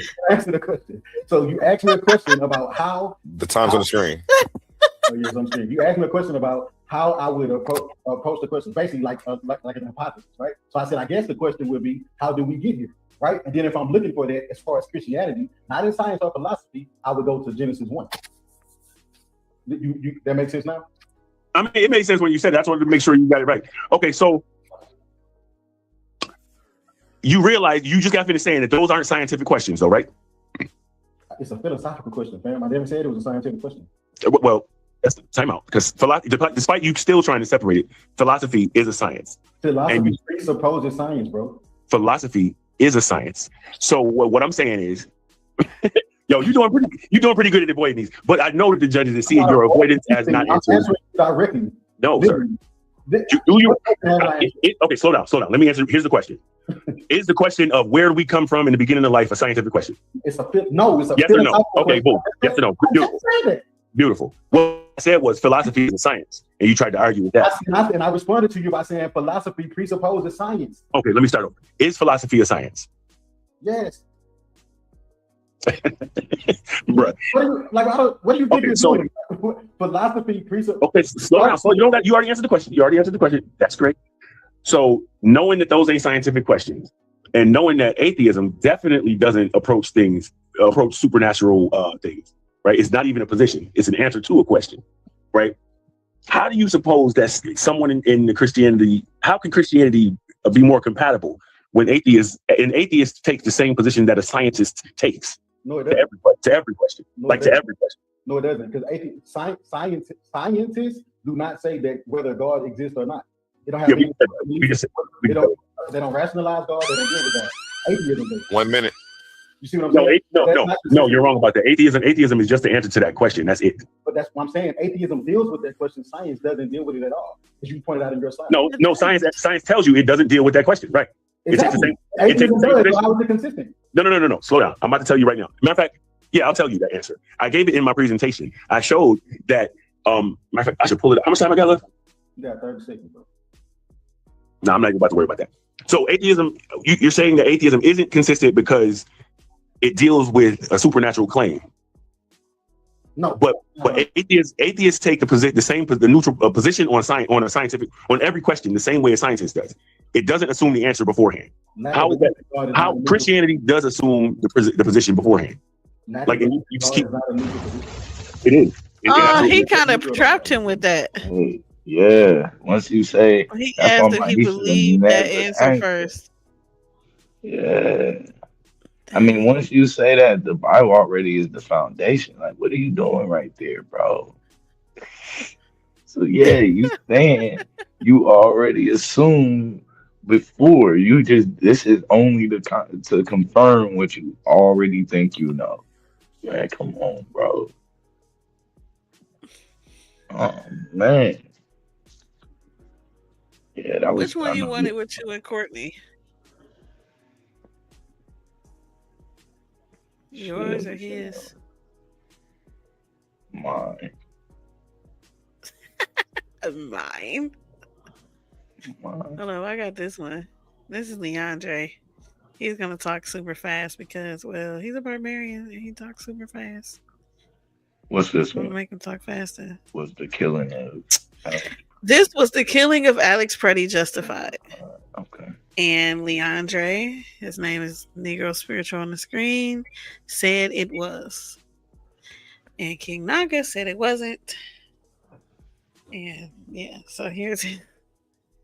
I would have played this whole one. I'm gonna end up playing this whole thing over here anyway because he's a barbarian. But this debate was kind of funny, and it shouldn't have been because it's about somebody's death, but it was. So this is his question and answer. I don't like get the other one. And it's on you, King Naga. If I play the whole thing, I might not. All right, Leandre, if Alex Preddy was a criminal, King Naga, hold on. Why wasn't he charged with a crime before or after his death? Well, because that's a really stupid ass question. Did you hear that question? Because that's a really stupid ass question. I forgot how ignorant he was in this. Go ahead, knock them points off. Hold on. Oh no! In the beginning, he said this nigga dead, y'all. Then he was like, "Not Preddy, King Naga." I mean, but Preddy's dead too. But bro, he was just all over the place. He was knocking off points. But yeah, this was crazy. I wasn't trying to play King Nagas, but since I played that, I'll play the first question. Time starts when you start, and it's on you, King Naga. All right, Leandre, if Alex Preddy was a criminal engaged in criminal activity, why wasn't he charged with a crime before or after his death? Well, because that's a really stupid ass question. People aren't typically charged with crimes after they're dead for the simple fact that they're dead. And so it's part of the thing that lets you know, and lets the audience know, you're not anyone who should be paid attention to. Imagine. He fucked up. People are. That nigga talking fast as shit. You got them sped up. Assassination. Tomorrow. Listen, I told you, Leandre talks fast anyway. That's this wild. Even if I slow it down, he's going to be talking fast. So they're dead. They pay no debt. So when a person is dead, the prosecution stops because the person is no longer here. Same reason why they don't go serve time in prison afterward. What exactly would be the point of that? The legal. All right, cool. That being said, what evidence do you have of him committing a crime? The video. We have video of him 11 days prior to committing several felonies. Can you show us in a video where he committed a crime? Yeah, I've shown several. So if you just simply replay the video, I can go over the statutes again. So one, we have I went over all these already. 18 U.S. Code Section 111, assaulting, resisting, or impeding certain officers or employees. We see that when Alex Reddy is repeatedly. We don't see that in the video. It is. Well, direct and track. It is direct and track. It didn't happen because what controlling authority from the Supreme Court, for example, or statute defines when a subject is legally restrained? You're misquoting me. I didn't say it's not procedure to shoot a restrained subject. I said it was not procedure to disarm a restrained subject, then shoot him. Okay. So hang on. Okay, so do you know the controlling case law that governs when it is when a subject is restrained? That's a yes or no question. Let's not start.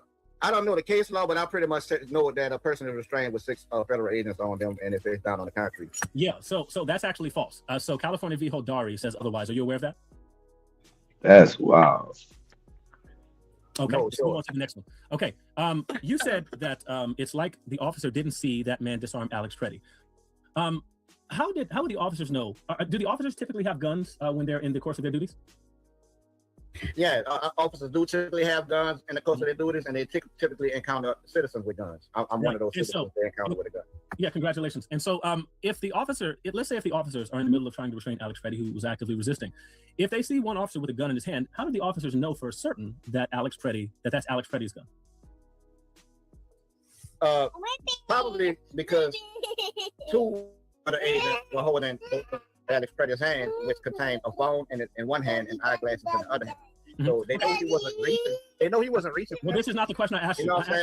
That's not the question I asked you. I asked you a very simple question. I asked you how they're supposed to know that is Alex Reddy's gun in the officer's hand when they all have guns. Because his shirt was raised up, as we can see in the video, to expose his firearm. This is not what I'm asking you. I'm asking you about his first second decision. And one of them reached in and grabbed it. Okay. Listen, when the officer reached in and grabbed it, when the officer reached in and grabbed it. Please do not ever talk. Pause my time, please. Because the officer reached in and grabbed it. I need you to stop talking. This is not your time to listen. I'm asking a very direct question that you're not answering. Hold on, let's go ahead and let Leandre McBride ask his question. Now I'm asking a very direct question that you're not answering. No, go ahead and start my time. Ask your question first, and then I'll start it. How do the officers know when they're all armed that the firearm that the agent is holding is Alex Reddy's and not one of the officers' handguns that they brought with them? Because the agent who disarmed him did that act directly in clear sight, a clear line of sight in front of the first agent to fire his weapon. Cool. Was Alex Reddy actively in motion at the time that they were trying to apprehend him and at the time his firearm was removed? Of course he will be in motion on the ground. So how was there a clear line of sight? If his body is in motion, if his body's in motion, how was he restrained on the floor? Because he wasn't involved. I'm asking a question. I'm answering your question. I'm answering your question. No, you keep talking over me. This is improper, and it shows it. Now listen, if he's constantly moving and in motion, how is there a clear line of sight? If he's actively in motion, how is he subdued on the floor with both hands being held by agents? If he's actively in motion, how is there a clear line of sight if he's contorting his body? Because the agent who had clear line of sight that was the first to raise his firearm and fire a shot wasn't involved in a tussle. That's not what I asked you. Let's move on to the next question. Could Alex Reddy have had more than one firearm on him? You asked me how. I asked a different question. That's how he had. You asked me about clear line of sight. That's how he had clear line of sight. Stop stalling. Let's focus. Could Alex Reddy have had more than one firearm? Yeah, but he didn't. Okay, no, you don't know that he didn't. In a split second, could Alex Petty have? You don't know that he didn't. You don't know that he did. Do you know that he did? That's exactly the point. Do you know that he did? That's exactly the point, though, isn't it? Because if the officers are believing, if the officers are making split-second decisions, do they know that he doesn't have more than one handgun? Yes or no? I mean, that's irrelevant because it's not a crime to have more than one gun on you. It's not a crime. No one argued that was a crime. So let's focus on what was stated. Okay, so did an officer yell gun during the scuffle? Yeah, that's not plural. That's not plural. That's singular. Gun. And a gun. It's like cool. It's like he don't see where he leading him. In the questions, he's clearly building a case, but it's like I don't know. It's like King Knock is not. He's not understanding where he's going. So he's trying to answer the questions in a specific way, but the specific way you're answering it is not helping, or like it's not helping you. You just answer the question because that part is irrelevant. The next part is going to be relevant. Yeah, it's like, and it sounds he bad. Asked an irrelevant question. Yeah, but he asked a question that's just like, setting a framework. Like, okay, well, walking right on into it. Like that's a yes or no question. He thinking, well, it was only one, and it was no. Did he yell it? So how if he didn't have a gun? The next he question is gonna be what hit you, huh? Yeah, exactly. You want to have your 2 or 3. That's why I kind of like how what Domo was doing. You want to do that really with your question. Like your first few questions are just like, you know what I'm saying? You want to get some stuff established first. Like, because you're trying to cover all angles. Like, I don't want you to be able to wiggle out by saying this and saying that. So let me go ahead and ask you this ahead of time. Because if I ask you ahead of time, you'll give me the answer I want. But if I ask you my initial question first, you'll turn some shit that you would have just said yeah to into some funny shit. Like, nah. Yeah, so let's get these yeses out the way first. Because it's like he's setting them up, and the question he think is the setup ain't the setup. It's a normal question. It's just like, was this happening? Okay. That happened? Okay. Then here come the setup, and you getting set up. Like you don't see it. What is the collective knowledge doctrine? You tell me. Okay. Well, I can't tell you that right now. This is my Q&A time. So, is it true that the collective knowledge doctrine asks officers to act on the knowledge of other officers at the scene? Let's say, for example, if there's a warrant issued, or like if say someone yells gun, is that what the controlling authority allows for officers to do? To act on the collective knowledge of their fellow officer?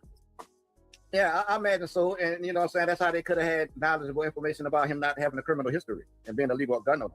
Cool. So cool. So, if the officer yelled gun, would it have been reasonable for the officers to assume that the person who was actively contorting his body in the middle of an arrest, that person was armed? Would that have been a good thing for officers to assume that he was armed? What time is it?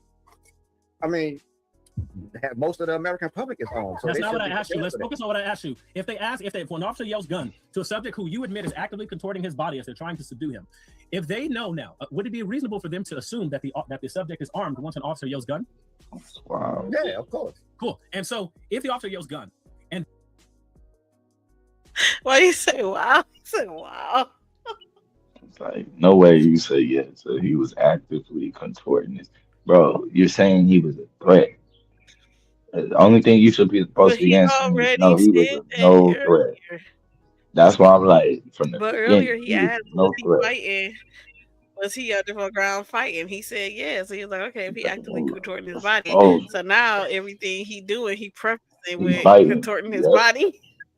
Yep. Yeah. But which is equals fighting. Would it be? Yeah, so it's like, now he is. He was a threat. For multiple officers on the scene to assume that the subject has either fired a shot or that the subject was a threat. If one of the other officers fired a shot. No, because said officers were actively holding his hands. You can't fire a shot with officers holding your hand. Cool. No. So do you have a photograph that you can show of the officers holding his hands when shots were fired? Yeah, it's in the video. Can you pull the video up like you asked me?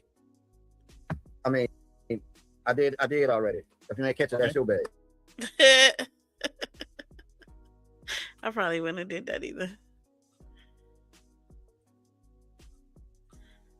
like it though. But yeah, I don't know. He kept walking him down though.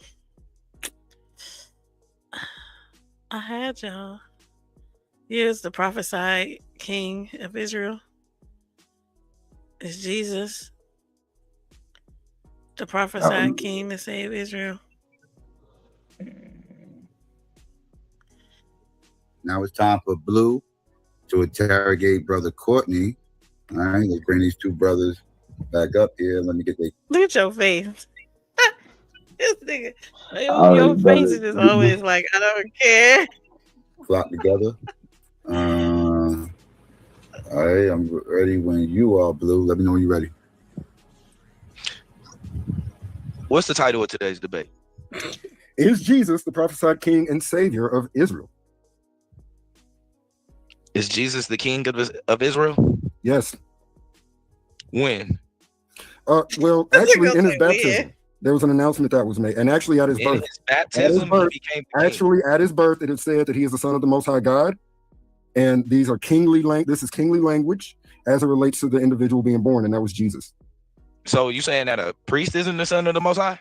Oh yes, he is as well, because the character, as we just read, here's my answer. As we just read in Isaiah Psalm 110, David had an expectation of a Melchizedek that would do all of these things. We both are in agreement would happen. I didn't ask you about a Melchizedek. I just asked you about a priest by himself. Because that's exactly what Melchizedek is. The high priest anointed? Melchizedek was anointed, and no, sir. Melchizedek is the prefiguring of Jesus. Sir, I asked you a simple question. We're not talking about a king priest. I asked you about the priest. Is the priest anointed? Yes. Is that, and we both agree that an anointed one is a Messiah, correct? This is what we agreed with. No. An anointed is a Messiah. Anointed and Messiah is the same thing. So you could either be, so let's just, because you playing games. You could either be you could either be a Messiah that's a king or a Messiah that's a priest. Well, correct? You actually could be a rock. As long as you're anointed, I just want to know. I'm not talking about them as together. I'm talking about them one individually. Can one person that is a high priest also be a Messiah? Yes. Thank you. So is it a chance that Jesus was a high priest that was a Messiah? A high priest as right. He did priestly duties, correct? He did not only priestly, but also salvific duties. Again, Isaiah 53 exalts the salvific language. Whoa. I got you. I got you. Before you start doing all the explaining, I got you. That was clear. Let's deal with the king. Okay, cool. We know what a priest does. Let's deal with the king. Where did he do? Did Israel have a king at the time that Israel walked the planet? That Jesus walked the planet? No. Sir, so you know where you messed up at? You lied when I first asked you, was Jesus king? You know that, right? You said he was king at his baptism. But yet I just asked you because you know they didn't have no king. That's why when I asked you that, your heart told you what? No, they didn't have no king at the time that Jesus was there. Well, of course, the nation rejected Jesus. The nation rejected the God. They rejected him, or did he run? Sir, stop it. Stop it. Rejected this God. Stop it. I read the verse already. When they tried to put a crown on, not my face freezing up like that. On Jesus, what did he do? In that instance, he ran away. But when he was talking to thank you. King, oh, stop. What happened when he was talking to it, sir. Sir, we're not doing that today. Sir, we're not proselytizing. Sir, that was very clear. You answered my question very clear. He ran away. He ran away. He ran away. Thank you. Yes. I got another. Oh, sir. I know. Before you panic, I got another question for you. Please. I know it hurts. It was a rejection of the nation. Yes. How slow of heart are you? Did Jesus? 70 AD was the destruction of Israel, correct? Yes, as according to that happen before Jesus or after Jesus? What? Say this one more time. Was the destruction of Jerusalem, was that before Jesus or after Jesus? This was after his earthly in light of Daniel 9. So, Daniel 9 says the Messiah will be cut off, and then the temple will be destroyed. Did Jesus prophesy that Jerusalem would be destroyed? Indubitably, in accordance to the prophecy found in demolished. Correct. Did Ezekiel? Whoa, sir. I got you. We're clear. Did Ezekiel prophesy that the temple would be built? Yes. Is the temple to be built by the King of Israel? Indubitably, and it was in the person of Christ, as according to the whole Gospel of John. Sir. Was I think you're doing a good job answering you. The physical temple was destroyed after Jesus, but the kingdom the physical was temple was destroyed. No, sir. Yes. We don't need all of the other stuff. The physical temple. He getting his answers off though. He talking fast as hell. He definitely trying. He like, yes, was the temple built? Yes, it was in the body of Christ. And then it was like, ah, damn. Hey, these kind of debates, he noticed stuff or something more than like he did yesterday. It was destroyed under crisis. Under Jesus' watch, it was destroyed. Yes, just like the kingly. Now, hold on. According to Hosea, this is what Jesus is sir, I know you panicking. According to Hosea 3, was Israel supposed to be gathered or scattered when the future king comes to save Israel? Gathered as they were in Christ. Cool.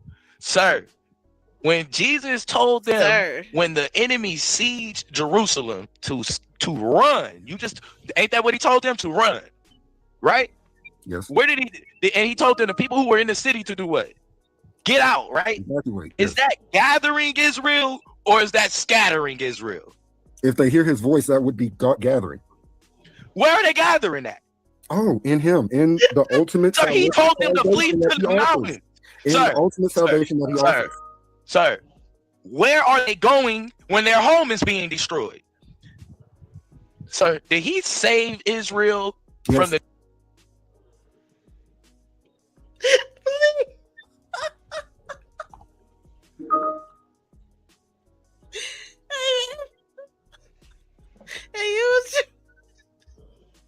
That man tripped. Man,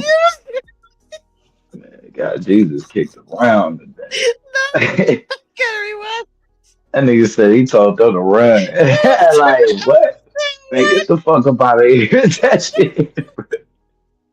Sorry, saying that. How? Okay. He told him to run. Man. No, they were gathering under his voice.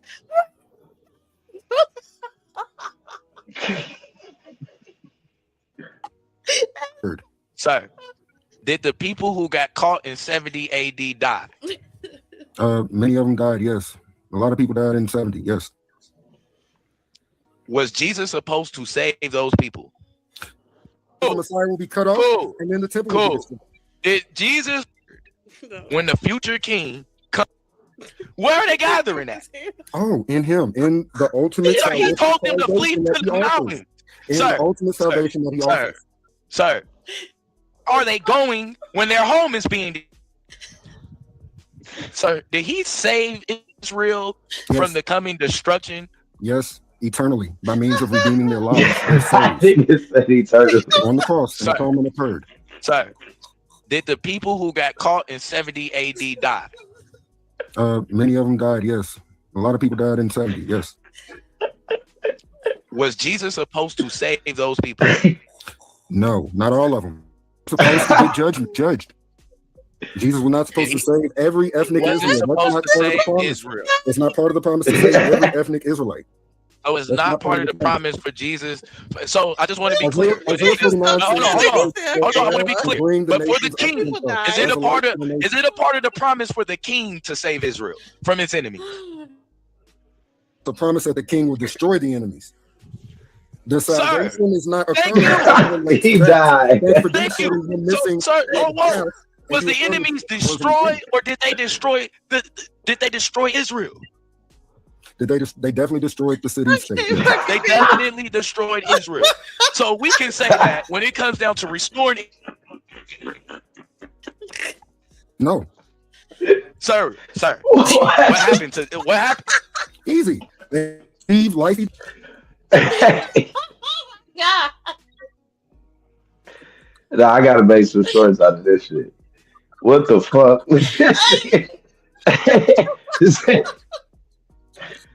That nigga said they definitely destroyed Israel. Definitely. What the You was so good. Hey man, you was in there like, what is going on? What? What? Like, how are you saying this in okay? Like you saying this shit like it's cool. Like, yeah, move on. Like, And it's like, because nigga, because when people believe, when they believe stuff, right? It changes it for you. Like yeah, you don't give a fuck yeah, about what but he. we believe XYZ, so it's like you don't even hear what it sounds like. Well, what are you saying? Oh, this is funny. The city state, yes. They definitely destroyed Israel.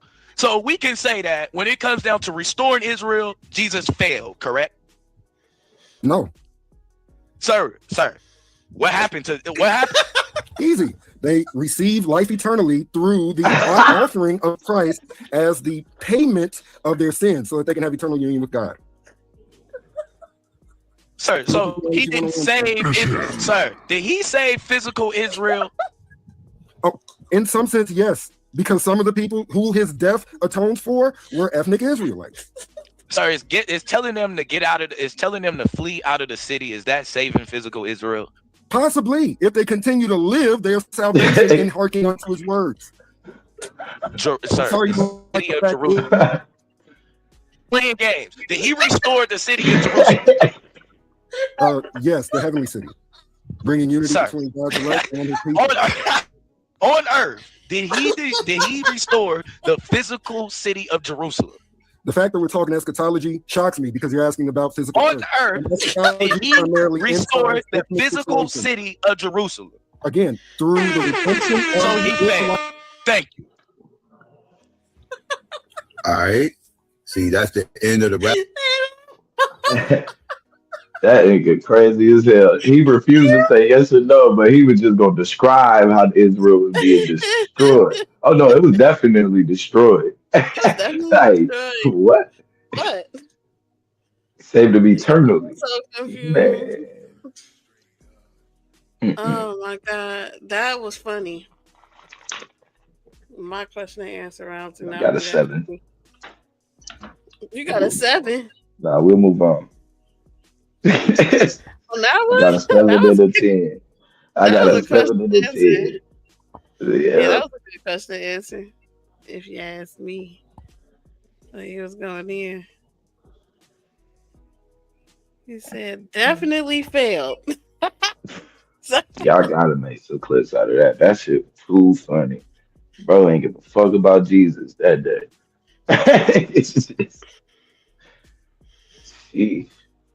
So I saw a lot of those. So in the game, that mean, and the barbarian is going to be doing to help us with our question and answers. They have a thing where it's like it says like one thing would be like if the speaker is forbidden to answer yes or no. And it helps because it trains you to avoid trapping questions that force you in a binary choice, right? And then it was a 3-step pivot when you acknowledge, transition, and redirect. And that's what like we seen Damo do with you. Or like no matter what you said, it's like, I mean, you said that, but you know, the issue is actually this. And then you know what I'm saying? And it technically worked. How it affect you know what I mean? the main argument. Like, you know what I'm saying? Like, how does it affect this over here? Right.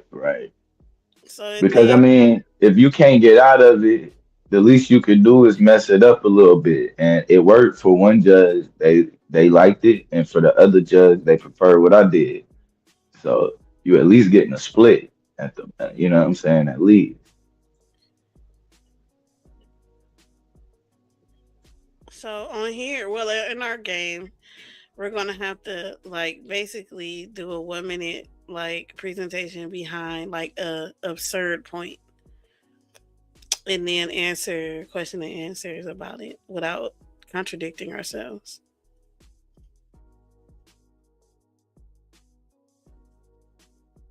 So that'll help with the question and answer rounds. Not to get stuck like some people. Yeah, not to be easy work. Easy work. No, it's not easy. Y'all be saying this is easy work. It's not easy because if it was easy, people would be able to do it. I mean, kind of. I got certain natural shit though, so it's I always been kind of good at that shit. And then it's like, I don't know. You'll develop the main thing you want to do. This is why it's just important to know where your strongest parts of your argument is. That's gonna be the thing. Because when you playing defense, you always got to make sure you. That's like what Domo. He was just playing defense, making sure he always fall back on whatever the foundation of. You know what I mean? His strongest part of his argument. Like boom. We need cultural cohesion. I was like, what you keep saying that for? You give him the opportunity to explain any goddamn thing. And he finna just go ahead and just, all right, well, look, let me break this down for you on why it does make sense. What do you mean? What do I mean? Absolutely. Change the subject. And I think let me show you exactly what I mean. Change the subject like a motherfucker. So this is why cultural cohesion can affect this area, that area. Like, yeah, it ain't gonna never be like, nah, you just, but you'll find it. I mean, because you gonna know where he at, and then that's even knowing his weakness. Like it's a weak part. So he asking you a certain question, like, bro, it's funny you wanna talk about this, but how do we, you know what I mean? How are you asking me this and getting around the fact that, it's a lot of ways you could do it. I can't give you too much though. I'll see you on the 30th.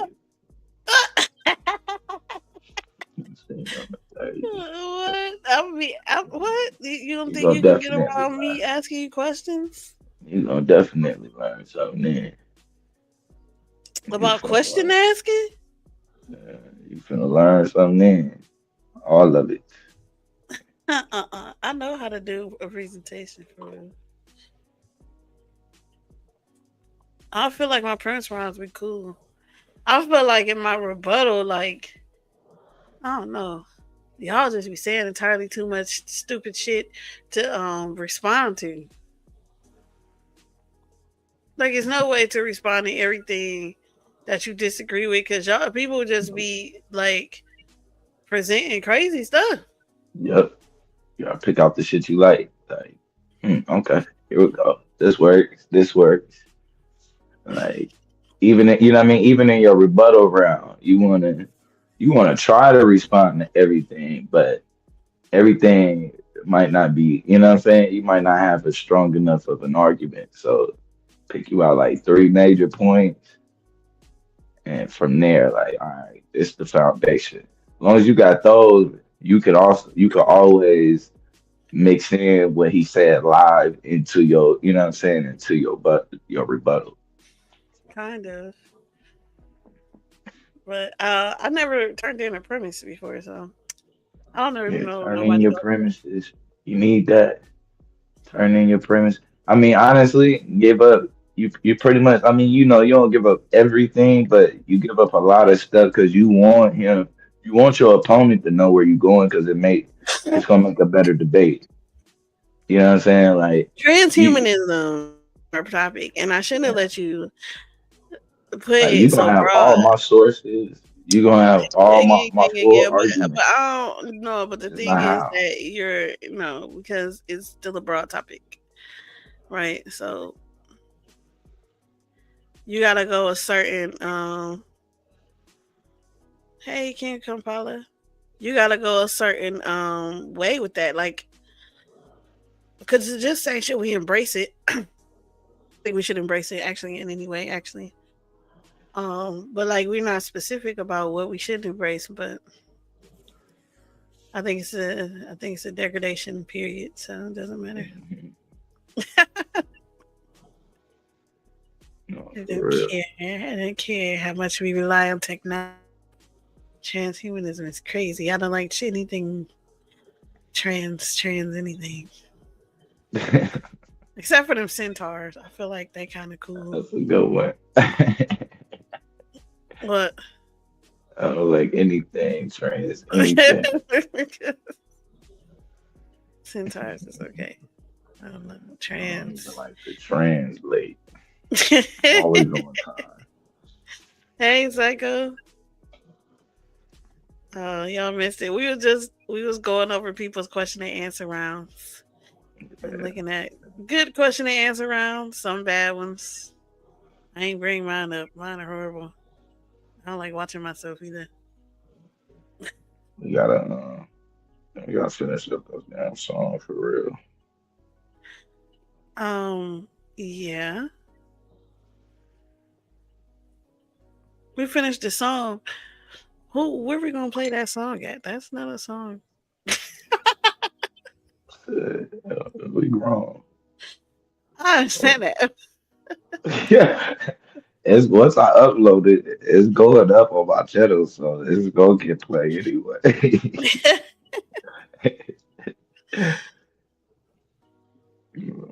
It's definitely gonna get played. Yeah. I don't even transitional defense playing basketball no more. Yeah, transhuman. That nigga said, "Oh, you play transition." Gotta be careful. Everything half court.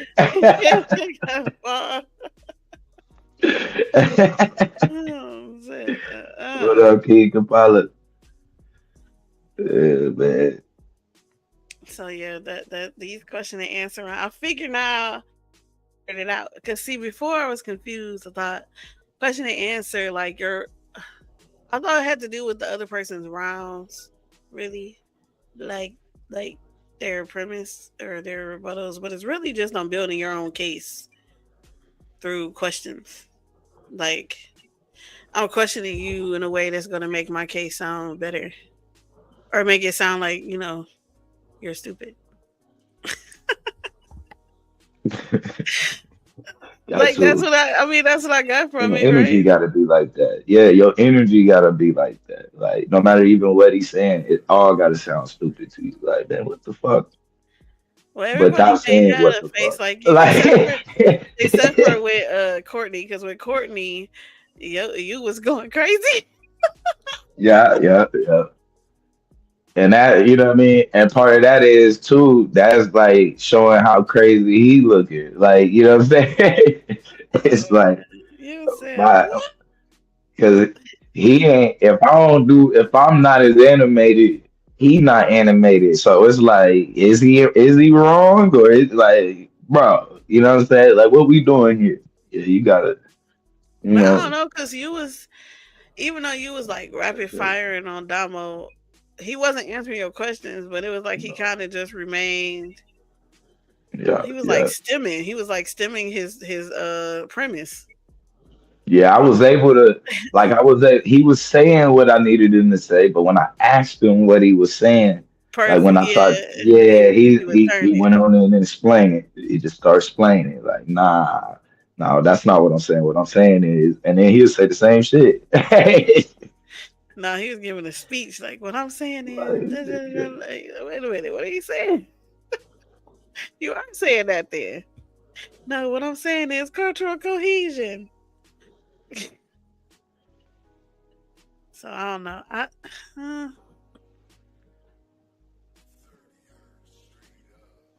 Like just to get to know what you're saying and get because y'all be jumping at every single word too, so it's hard to. Hell yeah. Watch what the fuck you say. Hell yeah. Every word means something. How you say that shit?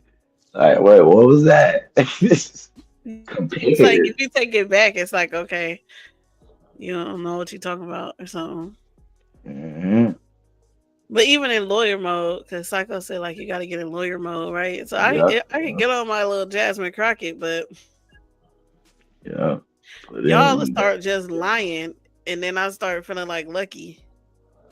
Like Lucky would have good questions, but then when a person don't say what he expected them to say, he get confused. Like, that's where the learning how to set it up. Like how old Buddy was doing, actually, he probably was the best example for setting it up, was the guy that you were showing earlier. But Oh, just the DeAndre. easy yeses. Yeah, because once you get all of them easy yeses, if you lie right here, you looking bad. Because I'm finna Yeah, that's remind what he you of was where we doing. He started was at. all like, "Yeah, well, yeah, that's right. Well, yeah, that's right." Then he got to that. It was like, no. Well, I mean, what I'm trying to say is, what the, And I was like, where oh, are you sir. going? Yeah, Sir, what are we doing right now? calm So, down. Let's answer the were you question. lying then or are you lying now? When did Right. this lie start? Like, I'm not sure. Yeah. So that's why everything is, is gotta be, softball, and then fast. You know what I'm saying? Hit it with the fastball. Boom. Pause. I don't know if I have to pause with you. I'm sorry. Never mind. It's just that. So yeah. Ain't no niggas on the Pause. Well, never mind.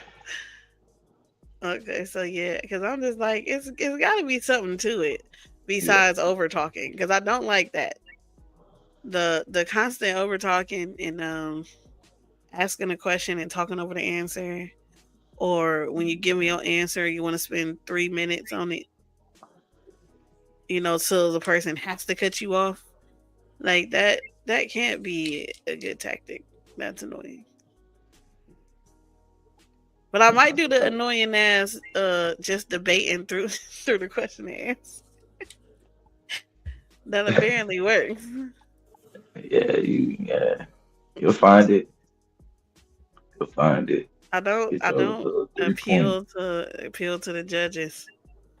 Judges, you see this? I want the judges to see. I be feeling like they gonna see it already. Like what's gonna happen on Tuesday with Brother Rob? It's gonna be surgical. Brother Rob, that's your next one? Yep. Do the Democratic Party need black votes for success? Nigga finna die. Does it need the black votes? What are you saying? No or yes? Nope. You saying they don't? You don't think so? I think they do. Don't nobody need our vote. Don't nobody need our vote. Do they need our vote to lose? Do they need our vote to lose? Mm-hmm. What do you mean? Like, if we can we stack one side? I think we can actually if we actually voted. Okay. Like, people usually win when we don't vote. When there's it was like 13 million or 14 million black people who didn't vote, right? So then when you have a lack of our vote, it's very evident in the polls versus us all voting on, like, you know what I'm saying?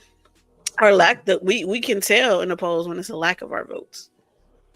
When we may have all, like, the majority of black people voted Democrat, but 15 million didn't vote.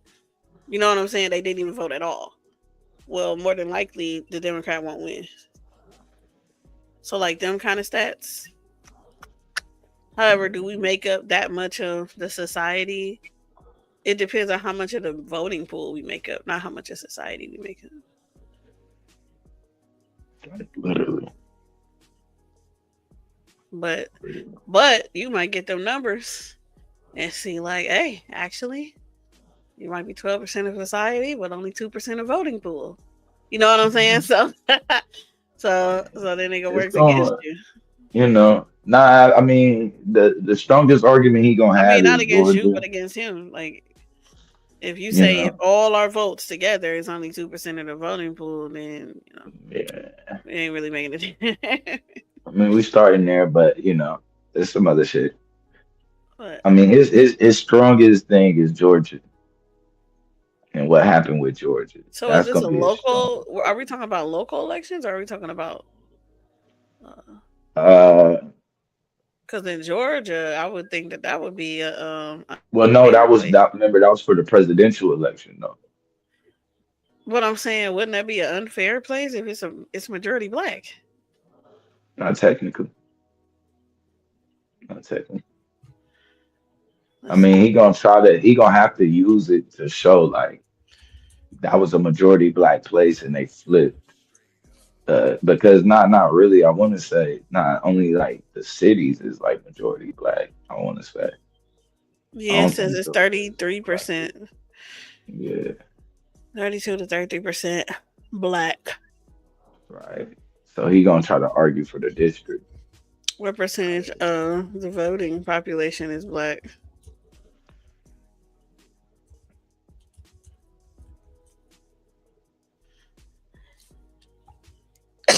Because your population don't matter if you don't vote.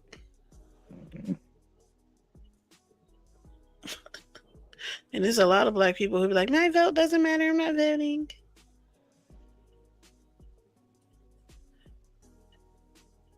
So that most of these states are dumb. So it says in Georgia, on a black voter, the black turnout declines. So 3.3 million for white voters, 1.52 for black voters. That ain't really a lot of white people voting. If we only 33%, that ain't really a lot of nobody voting. We only 33%. That would put them probably about 65 at least. So it's like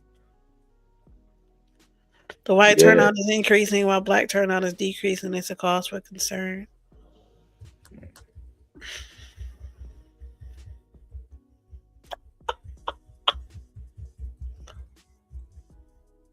Wow. That's interesting. Y'all gonna have an interesting debate.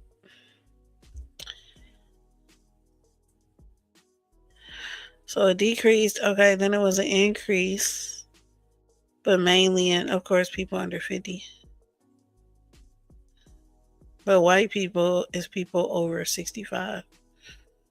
That's the mainly people that's voting. That's higher. Well, damn. This is an interesting thing. Y'all gonna have an interesting debate because it's on both sides. Some stuff. But if black people I feel like if black people just stopped voting, they would make a better change than all voting.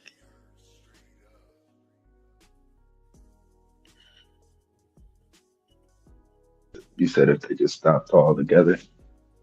Yeah.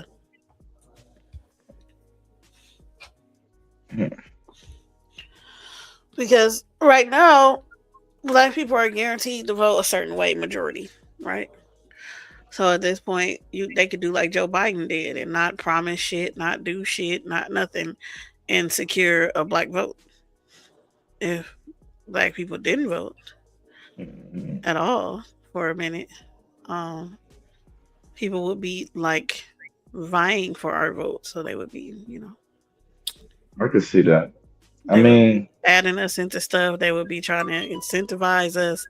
They would be doing everything. Right now, the Republicans feel like they have no way to get us. So it's like they're just always voting Democrat. But if we stopped, they would be fighting for our vote. If we didn't vote at all at one time, like they would literally both be fighting because then they would both be like, well, shit, I can get them over here. I can get them over there. And we might get somewhere. Right. It's See? I mean, in my opinion, it don't matter for nobody. But I don't think it's just even us. I don't think nobody in America really matters. Like they just put us all in the game from the gate. They pop up with like a random few people and get buzzed, and then you gotta pick one of them to get behind, and then it's yeah, I'm not too sold on the system in itself. Like they just all happen to be the same people. I don't know.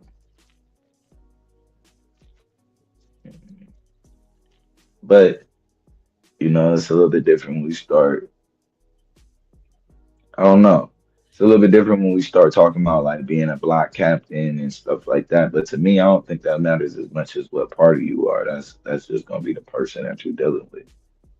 I don't be thinking the parties matter because they don't stand what the fuck they supposed to stand on anyway. No, not for real. Oh my gosh, look, it's a QR code. That's so cute.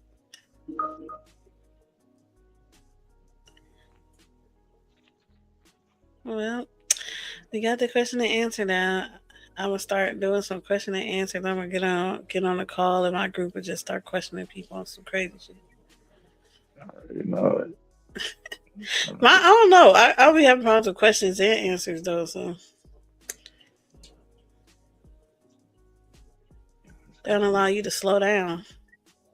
You only need, you'll see. That one with Taz was one of the best ones. You just need one good question. And that'll lead them right on down the rabbit hole. Yeah. You said the one with what? With Taz. All you need is really one good question. Yeah, with him, Anon. Well, Anon was flustered in that one, though. That was crazy. Yep, he was taking every wrong turn you could take. So the other one. Okay, well, let's go down that one. Well, let's go to this. What about this?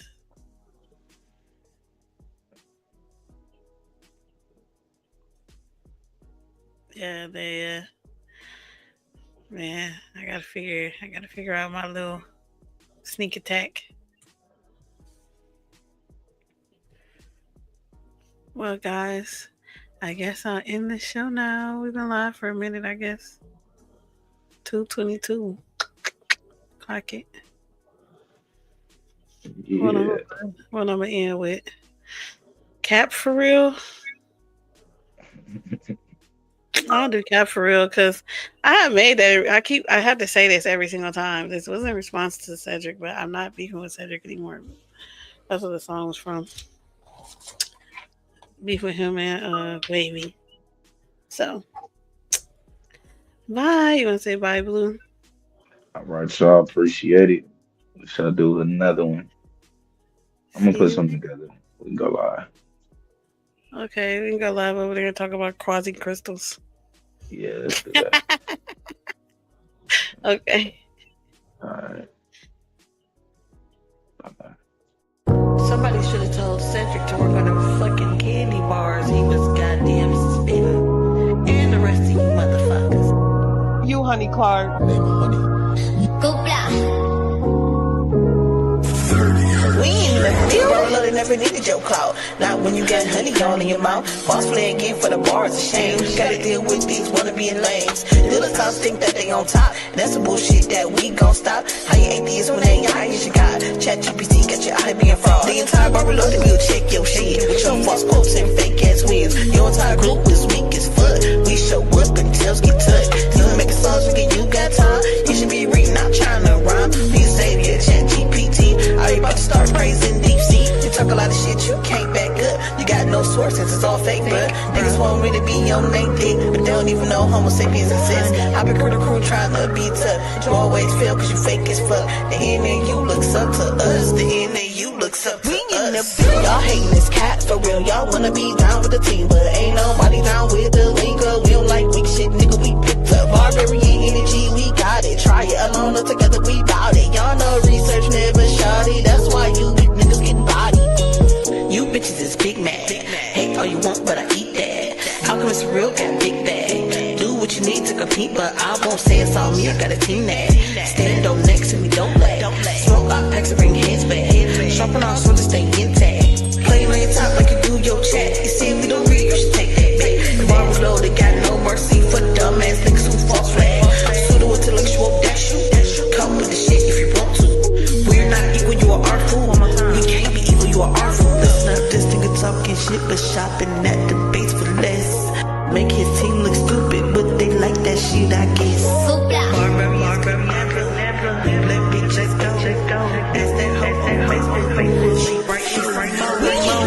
Y'all hating this cat for real. Y'all wanna be down with the team, but ain't nobody down with the lingo. We don't like weak shit, nigga. We picked up barbarian energy. We got it. Try it alone or together. We bout it. Y'all know research never shot it. That's why you weak niggas getting bodied.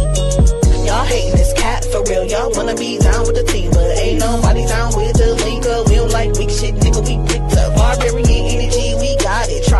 on us together, we got it. Y'all know research never shoddy. That's why you niggas get body. There you go, a soft ass song for a soft ass pseudos. All you motherfuckers. Have a good day.